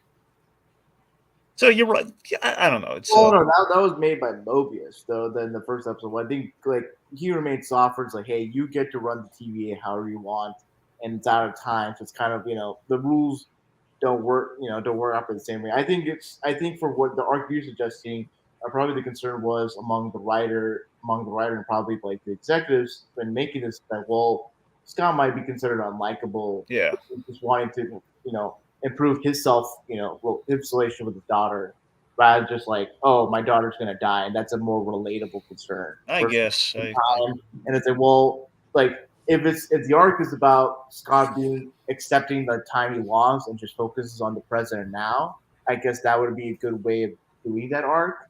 But again, that's kind of a threat. That's kind of, you have to make sure to write in a way where Scott is like, he's kind of doing a selfish thing in what you're suggesting. So unless if he learns to not do the selfish thing and like sacrifice, I guess he wouldn't be sacrificing. He'd be just going back to where he was at the start, right? His perspective would change. So I guess the arc wouldn't, All right. Kowski has a very funny comment very recently, Jacob. If you don't do this, I will turn Cassie into an ugly floating head. I mean, ironically, just something along those lines would have actually been especially persuasive. If you show like MODOK as he's traditionally displayed, and it's Darren, it's kind of horrific to like what Kang could do to Cassie, and that's probably even more like, oh, like Scott has to do this because he doesn't like. Considering he's lost all this time, he doesn't want to lose his daughter. Like it's not in death, but just like looking like that or something of that effect. So yeah. So we have this heist in which basically Scott has to. Again, it's kind of a nice way we kind of found for so Kang needs Ant-Man to pull kind of a quantum heist of sorts, and we have the probability storm. The probability storm, I think, is one of the coolest visual things we do in the movie, where we have like all these like just the possible probable variants of like of Ant-Man's history that are going on simultaneously right now, including the time at Baskin Robbins. That's so great. Just the fact, like, what are you guys wearing? And he's like, what am I doing here? Yep. Of course, then we have.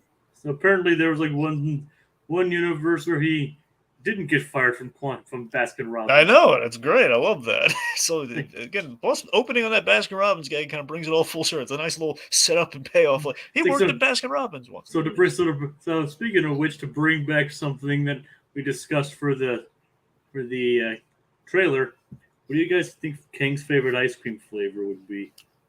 Rohith? I would say a mint blueberry or mint grape flavor of ice cream, like a mint, like if you make like a Kang special ice cream, it would be 1 scoop of mint chocolate chip ice cream and then 1 scoop of like grape flavored ice cream. I'm gonna speculate just to kind of bring back another thing that's in this movie. I'm gonna speculate either just like almost like a imagine a Veb sherbet, a sherbet of the red guy. But the problem is that with that one though, Dragon. What's the problem with it? It'll have too many holes. Yep, too many. It'll have too many holes. It's just the fact that he's obsessed with holes. It's like, how many holes do you have? 7. Yes, 7. He's like, yeah, there's 7. Oh, by the way, just a little shout out to one of the actors from The Good Place is in this. He plays Quaz, the telepathic link. William Jacob Jack. Yeah. William Jackson Harper. Yeah, he's great. All right. I just want to shout that guy out. He plays Cheaty on The Good Place. Anyway. Hey, William Jackson. So, but yeah, so, Jacob, did you have an ice cream flavor you wanted to share? Like I said, I was gonna say like as well, we're like a blueberry flavor, like Like maybe not a chocolate chip one, because blueberry and chocolate probably wouldn't go very well together in ice cream. But like maybe like a Or maybe it's like a blueberry mint flavor. You know? blueberry with some mint thrown in. See, I think the mint's what makes him evil. Hey, mint is good. Yeah, mint's great. Like, and mint chocolate chip does not taste like toothpaste, by the way. I would certainly hope not. But no, it is this thing that people keep saying it tastes like toothpaste, and it doesn't. But something with blueberries in it, though, right? That's got to be king, right? It's blueberries mainly. It's got to be something with blueberries. And possibly mint with the green. Oh wait, what's the? Oh, I know what we should do. I know what Kang's ice cream should be. What? The blue cotton candy flavor with the blueberries in it. You mean like blue and pink? No, not well. They also have like I'm saying they have like a cotton candy nowadays. At least the one I go to Cold Center, or something, they have the cotton candy that is blue, so it's like blue cotton. So you have like a blue ice cream that tastes like cotton candy. Okay. Like, I'm still thinking like a blueberry mint kind of thing. Like, I mean, sure. I mean, by all means, I'm just. Technically I'll go for a blue ice cream for them. And technically, the blue could also cover the purple too. Yeah, there you go. Because blueberries do kind of have a purple tint. Yeah. Okay. Anyway, getting back on topic.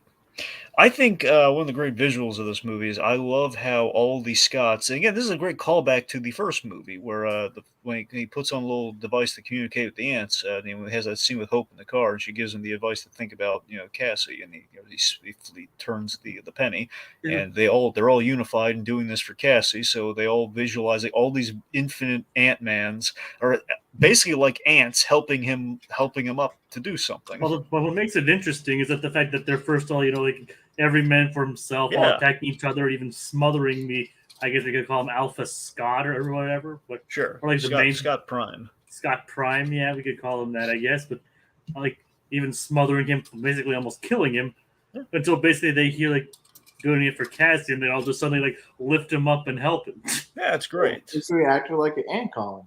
And that's what I'm saying. I love it. It's a great visual. I think it's the coolest visual. That was a great sequence, both visually and just like the overall, like going back to like the ant motif in the first movie.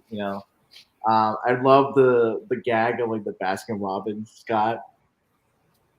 Yep. He's like, I don't know why I'm here. Speaking of the ants, when we do the rebellion thing, which again, not sure we need like a full rebellion plot because it didn't really feel like we don't really know these people. I love Hank coming to the rescue with the smart ants from like the ant farm that also got sucked in. Although Hank throughout this whole movie is like listening, what is that sound? I'm thinking like quantum ants or something, but oh yeah, that's right, the smart ants did go in with them. So the fact that like we're downplaying the lack of ants in the movie, and then like Hank here. We're giving Hank Pym the respect he deserves with all the ants coming in. I like how we do almost like an ants and grasshoppers things from A Bug's Life, where the ants are very key in defeating Kang the Conqueror. I love that. It's like just one, not so much. Two, nah, it's like a whole bunch of them. Yeah, it's like the whole grain bar thing. Yeah, it's just like work that out. And he didn't. And except Kang didn't use the metaphor and kill and basically crush his brother. Exactly. So, but yeah, I thought that was really cool. And then, of course, the added help of MODOK. My name is Darren. So let's talk about MODOK's death. It's like you were always a brother to me. So I think maybe we milked this. I think the end of that gag is all we really need. Like he's putting his hand on his face, like a little baby hand on his face and everything. That's good. And then giving him like a moment here and just trying to I die as an Avenger. Sure, buddy. Yeah. It's like Scott, you were always like a brother to me, and Scott's like. I mean, it is funny, but I just wonder if maybe some of that's a little misplay. Maybe we shouldn't. When Hope shows up, it's like, man, we're really extending this death, aren't we? It's like you changed your hair. That's actually, now I think about it, that's really funny because she was having a different hairstyle every movie is having him in his dying moments. Which is apparently something apparently she changed it because it's more accurate to the comic Wasp. Well, yeah, each hairstyle, I think, is at the very least the first one and the last one are references to the comics, so that's kind of cool. Yeah. Although I'll say this, not my favorite. Go on. It's probably Not my favorite hairstyle of Hope. I'll be Well, the honest. first hairstyle I thought was the best. I would say the second one. The first one is just like they're eventually really like just in terms of the face does not work well with short hair. Wow, that's a little petty. She doesn't have a face that works with short hair. It's To be fair, Dragon, I think we almost said the same thing in the trailer preview. Did we though? I think yeah, it was you, me, and Tiki. I thought I was defending the hair thing. I don't know. I know at least one. Like, I think I made the comment in the trailer breakdown, and then one of you two like kind of went on about it. I think Tiki kind of went on about agreeing with that. I know, because I know we discussed it then too. No, yeah, you're right. We did discuss it, but I don't think I was coming down on it. Like, I don't think maybe it wasn't you. It was either me or Tiki. Probably Tiki. And like I said, I did say remember, I did say I did kind of defend it a little bit though, so I didn't like completely drop the hammer on it. All right. So speaking of that scene, Akasuke has a really funny line about that.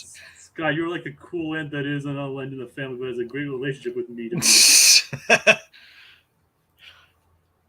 Yep. Oh, Kingship with the aunts. That's Scott Lang.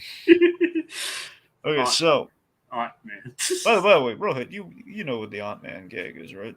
Yeah. Just making sure. Okay. From Chippendale Rescue. He gets it. He gets it. Aunt Man. Sorry, go on. All right, but yeah, the death scene. Yeah, so he dies. I mean, I like the idea of a redemption for that character. I was honestly, I was kind of hoping that MODOK would stay evil and we'd like kind of remain like one of the King's henchmen throughout the remaining of the phase 5 or 6. But again, we might get another MODOK. I mean, I wouldn't bet we're going to get another MODOK. But yeah, honestly, given the reaction of this movie, I highly doubt we're going to get another. I mean, MODOK, I think I was hoping so they at least have some time to grow with him or whatever. Sure. So, but here's the thing too. I like in killing him off. It kind of makes sense that redeeming him, I think, plays because if we just killed him off for being evil again, we kind of did that memorably in the first movie. So we'd be rehashing that of like, hey, he's evil, and we kill him off. It's like, and now he's good, and we kill him off. Yeah. So basically, it's half the same. Yeah, you're right. Yeah. He died one death as Darren and died another death as MODOK. I like that the little girl he was terrifying did kind of redeem him, though. That was nice. It's like redeeming the monster under the bed, so to speak. It's like she did. Like, it's the bee guy. It's really funny. Which, to be fair, if you're 6 years old, that would be kind of terrifying. Yeah. I mean technically, if someone did that to me and I'm 28, I would be pretty terrified too. I'm terrified of bees still today. So if I was a kid and this happened, I would be traumatized for life. Like, the man in the bee suit's gonna come, and not just the little fuzzy bee suit, guys. No, it's like, although you probably would be scared of those too, but for different reasons. Yeah. Oh god. But with a mechanized suit like Yellow Jackets, it'd be like, oh no. Death comes in yellow. Yeah. That's why definitely do. That's why the Green Lanterns are weak to it. No, Darren Cross would definitely, unlike Scott, would do the go through the butthole of Thanos and explode from inside. Oh, he would, yeah. Yeah, but then Darren would get crushed. Yep.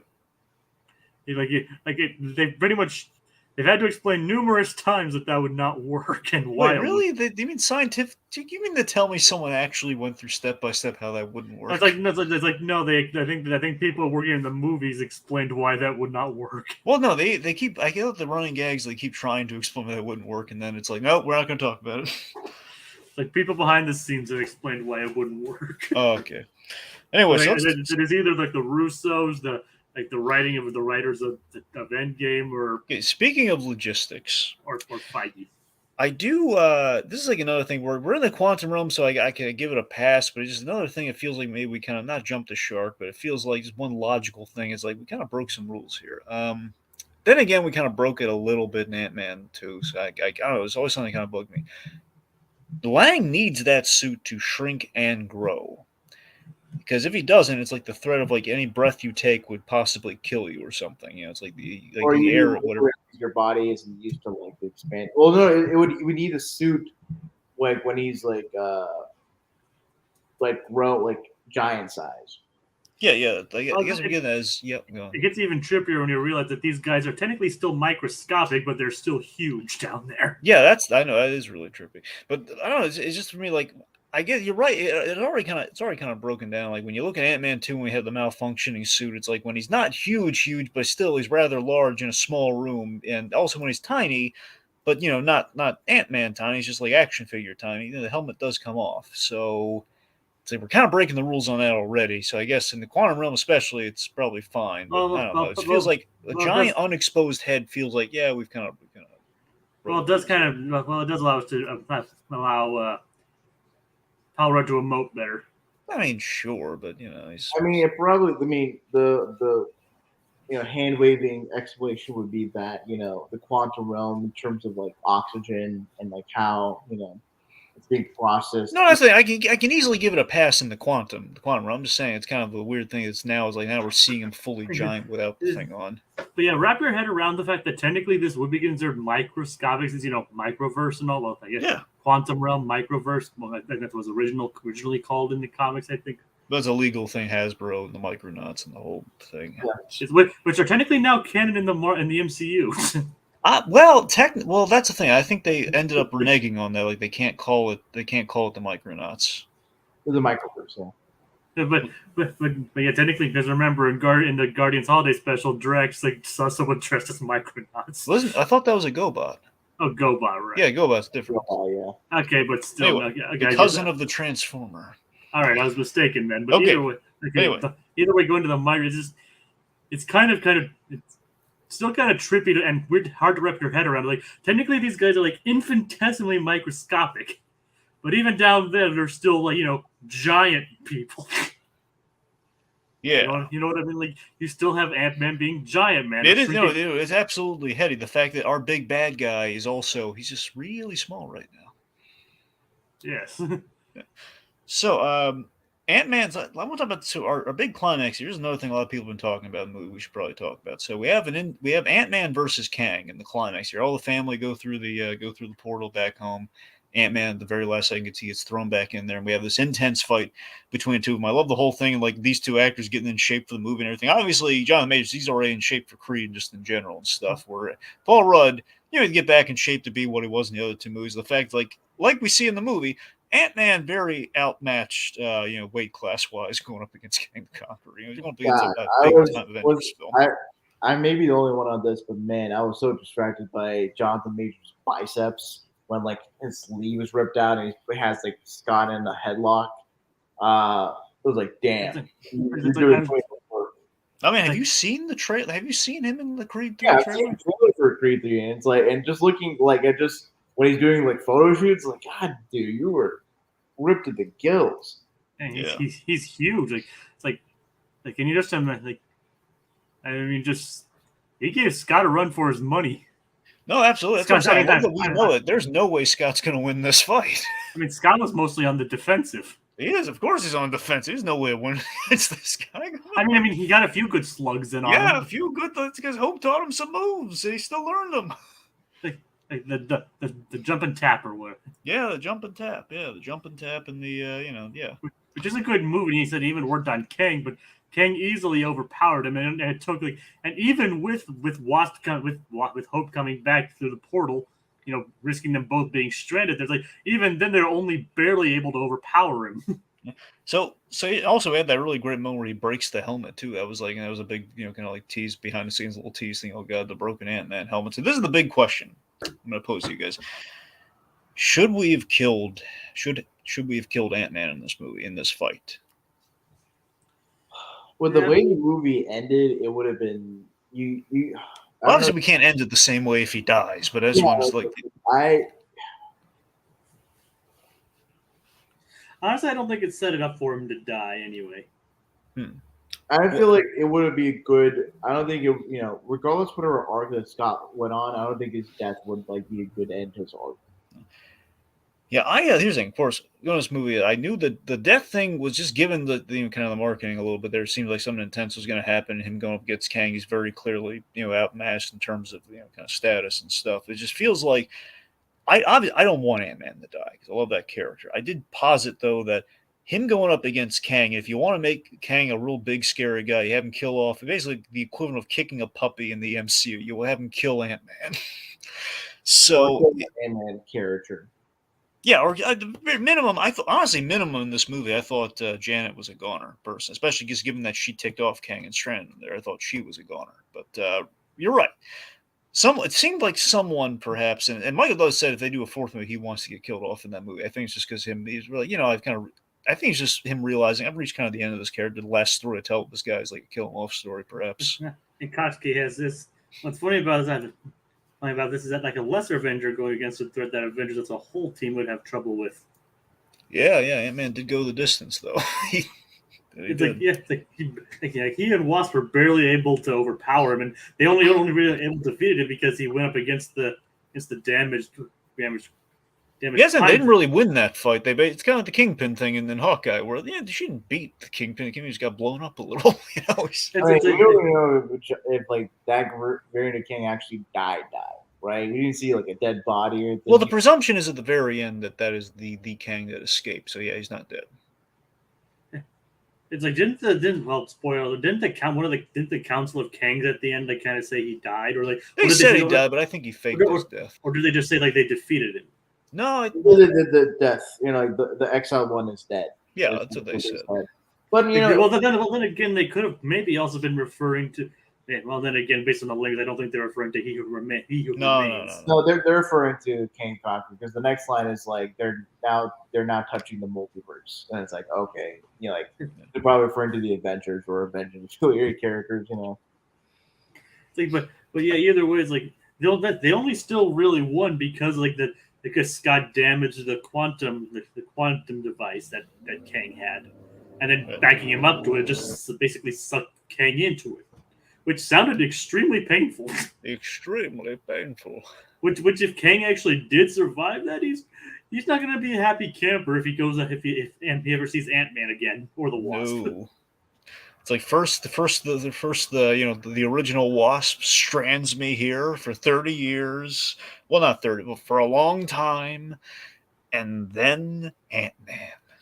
What I would love. I now thought about this. What I would love for the ending is that I love like if Scott is like, oh, things are back to normal. I'm happy. Blah blah blah. Yeah. It's like, well, there was something about Kang dying. That if Kang died, bad things would happen. And did I just let everyone to their fates? The horrible. It's like no. Let me take it a positive. And then once they like have family time with like the birthday, the fake birthday party. Yeah. I was always expecting to see like a Kang in the background or something. That's what I was thinking. There was an aspect of you feel like something ominous was going to happen. Yeah, like something like okay, it's almost like this isn't real or something. No, not real. But like I would have loved if Kang would just they were having. I was almost expecting to have him like pan to a booth and like have him like look to the side or something and see. or maybe like King Jonathan Major approaches the waiter, or even Scott just like looks and it's like, oh, this has been paid for, and it's like, and then Scott looks through it and sees King, and he sees like Jonathan Majors in a suit, waves, and then looks back again, and he's just not there, and you don't know. That's actually really cool. That's really good because you don't know if Scott's hallucinating or there's just other King variants that are just now that Scott, is just stalking Scott. Well, I want to put a pin in the ending just for a moment. Sure. Okay, so I just want to, because here's the thing I wanted to cover is with the battle they have, the whole I like the idea of the whole they both lose thing is Ant-Man, if he can't win, he's gonna make sure like Kang doesn't win and his family's gonna be safe. And I think it's really good for him and Scott making the sacrificial play. My problem though, death or no death, is the fact that they get it either if not dead then stranded. Hope goes back to save them and help them out. And again, they dispatch with Kang, but that portal closes. The fact that, and it's logical. So I guess there's a lot. It makes sense because if Cassie did that one time, they could do it again. But it undercuts everything to me. It's like, hey, there was a big hero sacrifice there. It then kind of brings back Ant-Man doing something heroic at the end of the day, which is kind of what we teed up at the beginning of the movie. It's like, it's not really that much of a sacrifice. Push a button, they're back, they're free. They're good. We kind of took the stakes out of that. Yeah, it would have been interesting if maybe there was a situation where, like, maybe Scott and Janet don't get stuck in the quantum realm in the movie, but like Hope, Hank, and Cassie do. And so they, as being the ones that have been stuck in the quantum realm for some amount of time, they like are horrified that like, oh, their loved ones are there and they don't know if they were able to retrieve them and like reverse the roles. Interesting.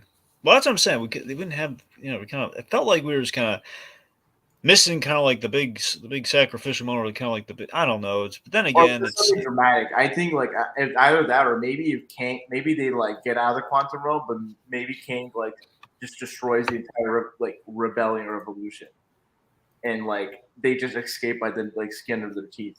Yeah, maybe that too. I don't know, something. Anyway, so back to the ending. So I like the ending goes full circle. Like Scott's like, yeah, nothing makes sense. This is happy-go-lucky. We have the basket. We learn one lesson from this movie is that Baskin Robbins apparently don't make good cakes. Or at least that guy doesn't. Yeah, maybe that guy just does not make good cakes, despite it looking amazing with that ant kind of gimmick on it. And he even misspelled birthday. Oh God, I didn't catch that. That's great. Like, did it say like, I think it said like happy birthday or something. Yeah, that was a gag. Nice. I'll tell you this though. I mean, the whole gag was the fact that like I haven't made cake since '97, which it's a good line. Which, if you remember, is like it's like 30 years, like over 30 years now in the MCU. Yep. Yeah, I can tell you, man. If Luis was ever going to show up, he should have been at that birthday party. Plus, Cassie went to his birthday party, and he really should have been there. But then again, it wasn't really her birthday, so I don't know. It just feels like if Luis is going to show up, it would have been up to Cassie's birthday. Well, wait, what? Wait, are you talking about like Luis or Scott? No, Luis. Luis didn't show up to Cassie. No, that's what I said. He didn't show up. I'm saying if there's any point where he should have shown up, it would have been there. It'd been cool for the sporting character to show up for the birthday thing. Yeah, if anything. But then again, it wasn't technically her birthday. It was a fake birthday. But because he missed a bunch of them, that was the gag. Yeah, no. Yeah, man, I kind of wish there was like a random Kang that showed up at the end, and like maybe like other people don't notice, but Scott notices. That would have been like, ooh, that would have added the foreboding. It's like, oh, did they really escape Kang? Yeah, I agree. That would have been really cool. It would have been the darkest thing ever to end the end. This would have actually been kind of cool. Okay, imagine this. Luis shows up after being absent the whole movie, and then Kang kills him, and it's like, oh my lord! No. They can't kill Luis. That's what I'm saying. Though, if you were going to like if we can't kill Ant-Man, which I'm not saying we should, but if we killed anyone in the Ant-Man movie to make everyone gasp and horrified, like Kang is not to be messed with. No, what you do is that like you have the ending instead of being narrated by Scott, like Luis like is narrating the ending and like oh blah blah blah, and it's like. And you think it's Luis telling this to someone like Paxton or Maggie, and then it pans over and it's a Kang variant of Mr. Griffin, and like he's the one's like, oh, interesting. I think an associate of mine had met Mr. Lang. I want to meet him in person, and then that's good. Yeah, that's another good. That's a really good idea. Koski says or kill Jimmy Woo. No, not Jimmy. Yeah. No, definitely not Luis, though. Not Luis and not Jimmy. No, we can't kill these beloved characters. What am I thinking? Well, I mean, I have more fondness for Luis, but oh, Jimmy Woo's a really cool guy, though. I know, but I like Luis better. Well, yeah, we all like Luis better, Jay. I'm just saying we all. Anyway, let's see. We all like Luis better. Yeah. Let's see. We have if Jay, did you throw up the Falcon Cap comment? None. All right. If Kang killed Ant-Man, Falcon's Captain America would be like, "Why, dude? It's Ant-Man. You didn't have to do with that. WTF, my guy? It was necessary keeping him as a prisoner, you jerk." That's the fact that Tic Tac is his buddy. Yeah. Man, I do y'all want to go into final thoughts? Well, we have post-credit stuff. We already kind of circled it, but just we have the Council of Kangs, but we should talk about the Loki thing. Yeah, I want to say one thing about the post-credit. Oh yeah, sure. Yeah, I do like just how wacky and comic booky it is. It's literally like that panel from the comics where it's all the Kangs gathered in that one room. You got Rama Tut, you got like a variation of the Scarlet Centurion, maybe like the Violet Centurion. Did you see Iron Lad in there? I don't think saw Iron Lad there. Among the three, Well, there was it's actually a good version of Kang. yeah, but no, but I'm saying is like and then there's the third one that's like blue skin that basically kind of looks like a timekeeper version of Kang, but it's a You have tired. one that looks kind of like in the original costume. Yeah, but he also like he's like a play on a Mortis. So that'd be cool. And I I guess when we get to the second post credit scene, what was it that Victor Timely was like presenting? Because I forgot what it was. It was like a time like recorder, or what was it that I know he mentioned something about it was like an equivalent to Thomas Edison, but it was God, I'm trying to remember what exactly. Jacob, do you remember? No, but I can go to the wiki page real quick. I don't know if it's going to tell you that, but yeah. Well, it's funny to me. I think Superboy made his comment in the comments was that that Victor Timely like Kang, he has like the Frederick Douglass look with glasses. Yeah, he does. See. Anyway, loading. The cool thing too with that is that his name, Victor Timely, it's a little reference to Timely Comics, the original Marvel name. Okay, yeah. And also an actual pull from the comics too. Well, that's what I'm saying. I think the original pull from the comics is a reference to Timely Comics, but yeah. All right. And of course, the time pun also kind of writes itself, but yeah, it's not revealing anything that he has. So I don't know if it was anything necessarily huge, but regardless, yeah. I mean, it could be if like both Loki and like Mobius are there, you know. That's true. That could just be the inaccuracy that drew him there. Regardless, if I suspect that is a scene pulled from season 2 of Loki. It's probably Loki trying to convince him like what the deal with Kang is, and they find this guy. That's what I was thinking as well. Which it's like I don't think it actually showed what he had. Or you mentioned about what he was wanting to bring out, or like he was introducing something. He's saying everyone here is next to the biggest thing since Edison, or something like that. I see.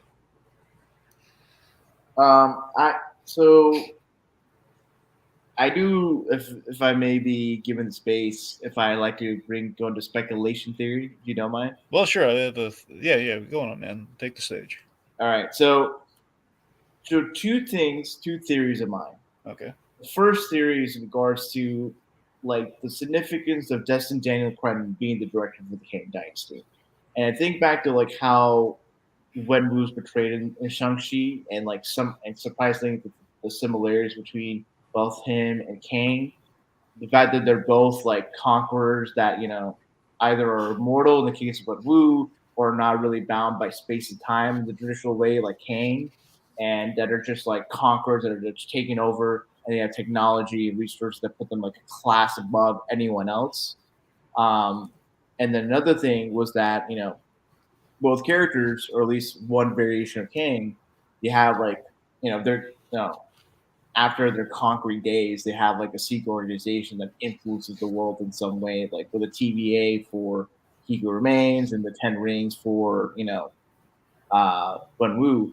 And a third and the most significant connection to me is like for Wenwu, he strayed away from being a conqueror and being like a ruler because of his love of Yingli, you know, Shang and Xiaoling's mom from Ta Lo.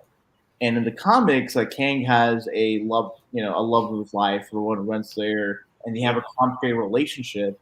And Rowan Renslayer exists in the MCU. Look at season 1, played by Gugu Mbatha-Raw. And I think she's going to be in Loki season 2. So my theory, I'm wondering, this is sort of maybe how they'll play on defeating Kang, is that for the Avengers, they may utilize Ramona Renslayer as being the one or key individual to maybe persuade, you know, Kang to like stop the conquering. Maybe instead of just defeating him or killing him, because there's so many variants of him, you just have to convince one to sort of like be a human being, like be a good person, and love is the way to like, you know, get through to him. And the twist is that it works, but then there's one random variant that like kills them both, and then that variant becomes like the main big bad for Secret Wars. And the other theory is that in light of the post-credit scene for, you know, this movie, My theory is that, well, going back to Shang-Chi, the end of Shang-Chi, there's like Wong, Smart Hulk, and then Captain Marvel. My theory is that those three will be leading three separate teams and then going after the three main Kang variants we saw in the post-credit scene. And maybe it's not about trying to defeat them or kill them, because if you kill a Kang, there will be 10 or so variants that show up afterwards. Maybe the point is that thematically, how they're going to do it, they're maybe trying to convince one of those three or all three of them or whoever to like go against the other Kang variants and join inside the adventures. So the dynamic could be more like a Christmas Carol, weirdly enough, is what comes to mind, where like that Kang variant is like Ebenezer Scrooge, and the Avengers are like the ghosts of Christmas past, present, future, that trying to persuade Kang to like come to the good side, and maybe Ramona Renslayer is like part of the picture. Mm-hmm. Interesting theory. I mean, for me, I'm looking. The impression I get with Loki season 2 with the Kang of it all is, I think we are going to explore the Ravonna Renslayer connect. I don't know if we're going to go try like to kind of sway him to the side of Angels, though. I don't think we're going to go that far. But I do think it's like just the sense I get from what we saw here is it's like, hey, Mobius is going to be the season's probably going to start off with Loki trying to convince Mobius that Kang's a problem, and probably then trying to find Kang, which is going to lead here. And I think the theory is that the Victor Timely is the Kang who seemingly died. I think that's the idea. Could just be another variant, of course, but I'm just saying I think the idea is perhaps that he escaped, and that they are. See, a big thing that people are thinking right now is that they love the way Majors played this Kang, and it's kind of the. This is going to be a bad comparison, but just for the sake of variety, it's kind of like the Joker thing in Gotham, which the premise was, hey, we have a bunch of proto Jokers for you in this show, and if we do our job right, we're going to give you a bunch of interesting ones. That are going to make you think, oh man, I could get behind any of these Jokers, and that's kind of the obstacle that Majors potentially has. That like, hey, like we could have him be any of these Kangs, and they're all going to be awesome. But let's be honest, I think the Kang that dazzled us most was this Kang, and we kind of want this Kang to come back. And their backdoor doing that would be Victor Timely. Mm-hmm. So we'll see how they go with that, or just Majors versus kind of a Kang that is like a variant, like very close to that Kang, just smidge different. And the toy companies are going to have a field day. Like, look at all these different Kangs, all the Kangs. The hot toys will go on infinitely. Mm-hmm. Wahaha. Wahaha. Yeah. I'm not thrilled with Hot Toys right now. If you probably guessed this, they've the Sideshow Collectibles more specifically. They've mishandled some of my orders. Maniacal laugh. Yes. I have to say, two things. One, someone played this out in a breakdown, but it's like nobody ever uttered the title Quantumania in the movie. Well, it's kind of hard to put into a sentence. Yeah, but so you feel like it's like you'd be like, usually for any like subtitle or whatever, there's like something to it, or maybe it's just like, oh, it's like there's just a mania of quantum madness and all that stuff. But let's turn to Hank Pym. Dr. Pym, what's going on? What's wrong with her? She's got quantum mania.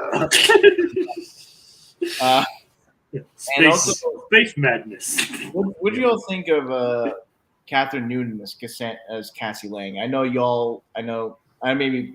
think Blue Dragon was really into Emma Furman as Cassie Lang. So I'm curious what your thoughts were on her performance in this movie. So I saw Newton in this movie called Freaky. I don't know if you've seen it. I've seen it. Yeah, I thought she was good in that. So that was like the only frame reference I really had for it. The only other thing I saw her in was like Detective Pikachu. Oh yeah, that too. So I've seen her in two. I've seen her in those two, and then a movie that's like an original Amazon Prime called The Map of All Things. So I have seen her in three things, so I got a good sense of like how she is as a performer. So I mean, I've seen her in two things. I thought she was really good in Freaky. I thought she was okay in Detective Pikachu. I got to rewatch to see how I feel about her, but I thought she was okay. Regardless, I don't know. I thought she was, I thought she was fine, but I didn't quite. I don't know. I love that scene in Endgame, but I see some future potential in her and what we do with her here. But again, it's just the whole. I kind of wanted she makes the leap to superhero, and like seeing her in the field, like the whole jump and tap, just seeing her struggle a little bit. I can see a little bit of the Paul Rudd in her, which is making sense of the whole, like, kind of next generation thing. So Yeah, with but her, like I think, her character, I think, becomes a every character called Stature. she's in the Young Avengers run. She's a stature, and so basically like an equivalent of Giant Man.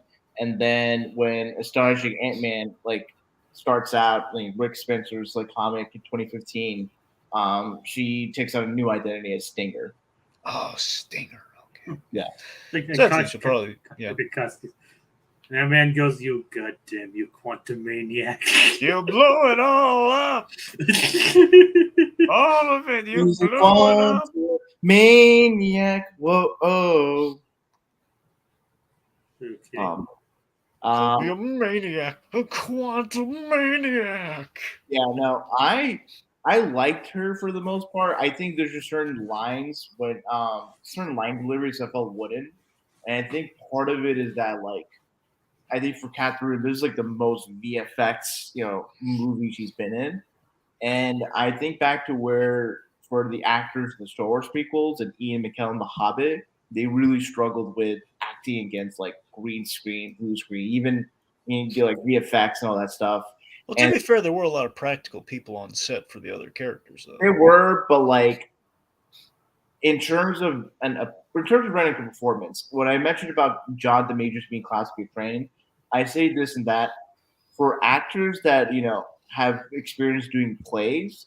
I think it's easier for them to be in like big VFX blockbusters than typical actors in movies because they have experience like having an imagination and placing themselves in a particular scene environment without much assistance from like for film actors they have like on location shooting sets and there's like a tangible reality to it whereas in a play you don't have much of a tangible reality beyond just a few sets, a few props, so you kind of have to like overwork your imagination to really feel like you're in the environment and render a performance.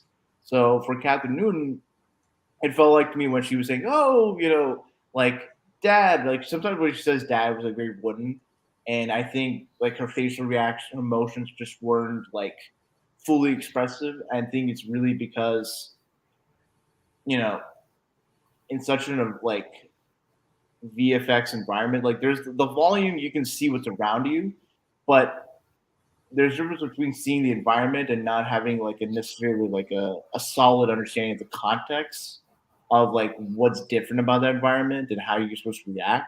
That's stuff that's like really, hard for any typical actor to do, especially if you haven't like let's say for Paul Rudd and eventually and for the other actors, they've been in like much more VFX, which is more of like fantastical projects. So they have a basis to act in, not as natural or as consistent. Whereas for Catherine Newton, this is like a big VFX project. So it's kind of like Yeah,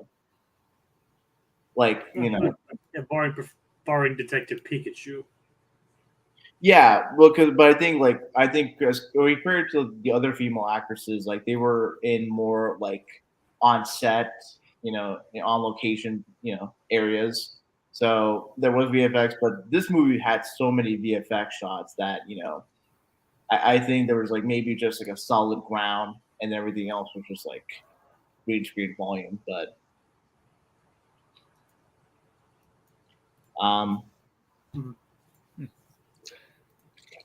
Okay.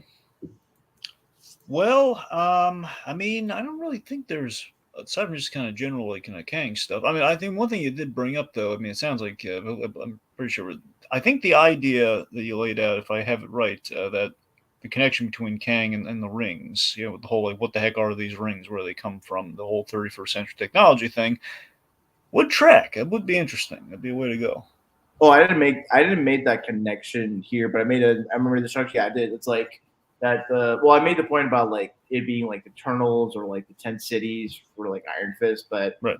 it is an interesting point about the 10 rings, or even like not just the 10 rings, but like Kamal's bangle be connected to Kang's time, because it could be the case where like futuristic technology, if it come to our past, it'd be considered like magical in nature. Yeah. Sure. Yeah. I think the rings might. I think the rings might work a little better than the bangle, but yeah, it's possible. Yes. That is a good point. All right, is there any other comments we should read before we wrap this puppy up, Jacob? I don't really see anything else that we haven't gone over yet. Okay. Well, let's just make sure, let's shout out our commenters to make sure we get them in there. Of course, we had Tiki up front, Mhm. Kotsky, and Super Billy. Yeah. And apparently, someone else commented a little Yeah, we bit had earlier. unusually gaming videos. Usually gaming videos. Usually gaming videos. Yes. And that's Okay. it. Yeah, so again, I think overall, obviously, I think overall, none of us are really like we're not coming down on this movie per se, but I think I don't know. For me, I gotta. As I'm saying again, for me, I just think there's some missed opportunities with the movie, but maybe some things I wish were illuminated more. But it's not to say there aren't good things in this movie, and there aren't a lot of possibilities. Honestly, Kang is a big draw for this film. But this movie definitely has an uphill battle, and I think the fact that it's kind of There's a question from Kotsky. It's like my last important question. Do you think Kang would be a fan of Puss in Boots' Last Wish? Well, Jacob, you've seen it. What do you think? Like, honestly, I don't know. I don't even know if Kang knows these kinds of movies exist. Yeah, he has been in the quantum realm, but dang, he's from the future though. I watched Puss in Boots' Last Wish, and I would say I think you definitely respect the one of the villains in this movie. I mean, I do agree. I do agree with that. But other than that, I'm not sure if he'd enjoy the movie overall. Right. Anyway, well, again, good or bad, there's definitely, I think, kind of a mixed consensus amongst many people. Ask everyone, they're going to have a different opinion on this film, or, well, I guess they're going to have swaths of people with different opinions on the film. Regardless, it could be some tricky waters here because I mean, when this movie comes out, Feige's kind of reaffirming that we're going to be spacing things out, and I don't know how much of that is a response to Ant-Man or not because it's making money compared because of the whole Kang the Conqueror thing. People are showing up to this movie. And also we're starting off Phase 5. We got a lot of stuff going on here, and it seems like we're spacing things out. And I don't know how much of that is like just concerns over like the kind of the critical buzz on this movie, or just the fact that like, we had a buttload of the Disney Plus Marvel shows leading up to this, and the fact that Disney right now they're kind of pinching some pennies. I mean, part of it's the pinchy pennies, but it also could be the case. But it's also the point where like Feige made this point when he spoke to Jimmy Weekly. The quality control thing, yeah. Not it didn't say quality control so much as that he said that like we want to space these projects out so that way each one is considered an event. But I think quality control is sort of implicit in the sense that I really respect that Feige said that, by the way. I really respect that he said, you know what, I look back on some of these and, Disney Plus was like a new thing and we did kind of like, it was new ground for us and there been some hurdles and the idea that Feige is watching these things, he's like, you know what, maybe we could have tightened some things up here. Yeah, because watching some of those episodes and some of those shows, you could get the feeling that Feige wasn't really involved with them. Because that's the thing. The MCU is very much boots on the ground, like he's in there. And the Disney Plus shows, the sense was that he was there during the initial pitch and perhaps like the initial the pre-production of sorts, and then he wasn't there like checking in during the things because he's busy with the movies. Part of it's that like because there's so many projects, like it's not just him; he has other producers. Yeah. So it may be the case that like that's Bezito they want to like limit the bandwidth so that way one, there's greater chances of quality control. Two, with the less projects per year, it might ease up for the VFX houses. That just had to do with the entire backlog of projects from producing COVID times and prior to that. So that way, for whatever movie or show that comes out with less per, the VFX could be at a level that's more not just passable but of quality. So. Okay. Well, overall, I do appreciate that we do get to see kind of Ant-Man kind of in the next adventure, and we kind of set an interesting place. And then, of course, we went back into the quantum realm, and we found something rather dangerous there. And we've one way or another we've brought it out, and it's going to be around for a long time. It's going to be a big problem. Bum, bum, bum. Yeah, one Avenger was barely able to take down one. Two Avengers were barely able to take down this Kang. Just And imagine the whole council of them. it's like, yeah, they're definitely going to give the Avengers a hard time. It's Boom, boom, boom. like, like Coxie was like, you know what, Shield wasn't all that good, Kevin Feige. I think in response to our Disney Plus comment earlier. Fake news. I'll say that for sure. What? I probably have like She-Hulk out of most of the people like in our spaces, so I will try to defend it as best as I can. But not to say there's not been like quality issues for some stuff, but I am very interested to see like for any future Kang variant. I have to look in Loki season 1 like the scores. It'd be interesting for each variant to have its own unique score. That would be pretty cool. Yeah. Right. Well, again, thanks, folks, for joining us for our extensive talk about Quantumania, and we'll see you at the next one. And I mean, I guess the next ones would be depending because they keep moving on the release dates and everything. Let's just say roughly. Latest, I guess, would be Guardians of the Galaxy. Potentially earliest would be Secret Invasion. Yep. There you go. And with that, would we do it week by week or just all at once?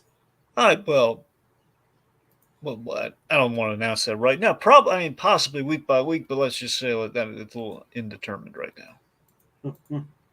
Well, you have to let them know what to expect. So I'm just. Well, folks, yeah, let's just say let's assume right now it's going to be a week by week coverage of these Marvel shows as they come out. But yeah. All right. Till then. So, and like, what kind of ice cream do you think the other kings would like? All 31 flavors, my friend. All 31 from the 31st century.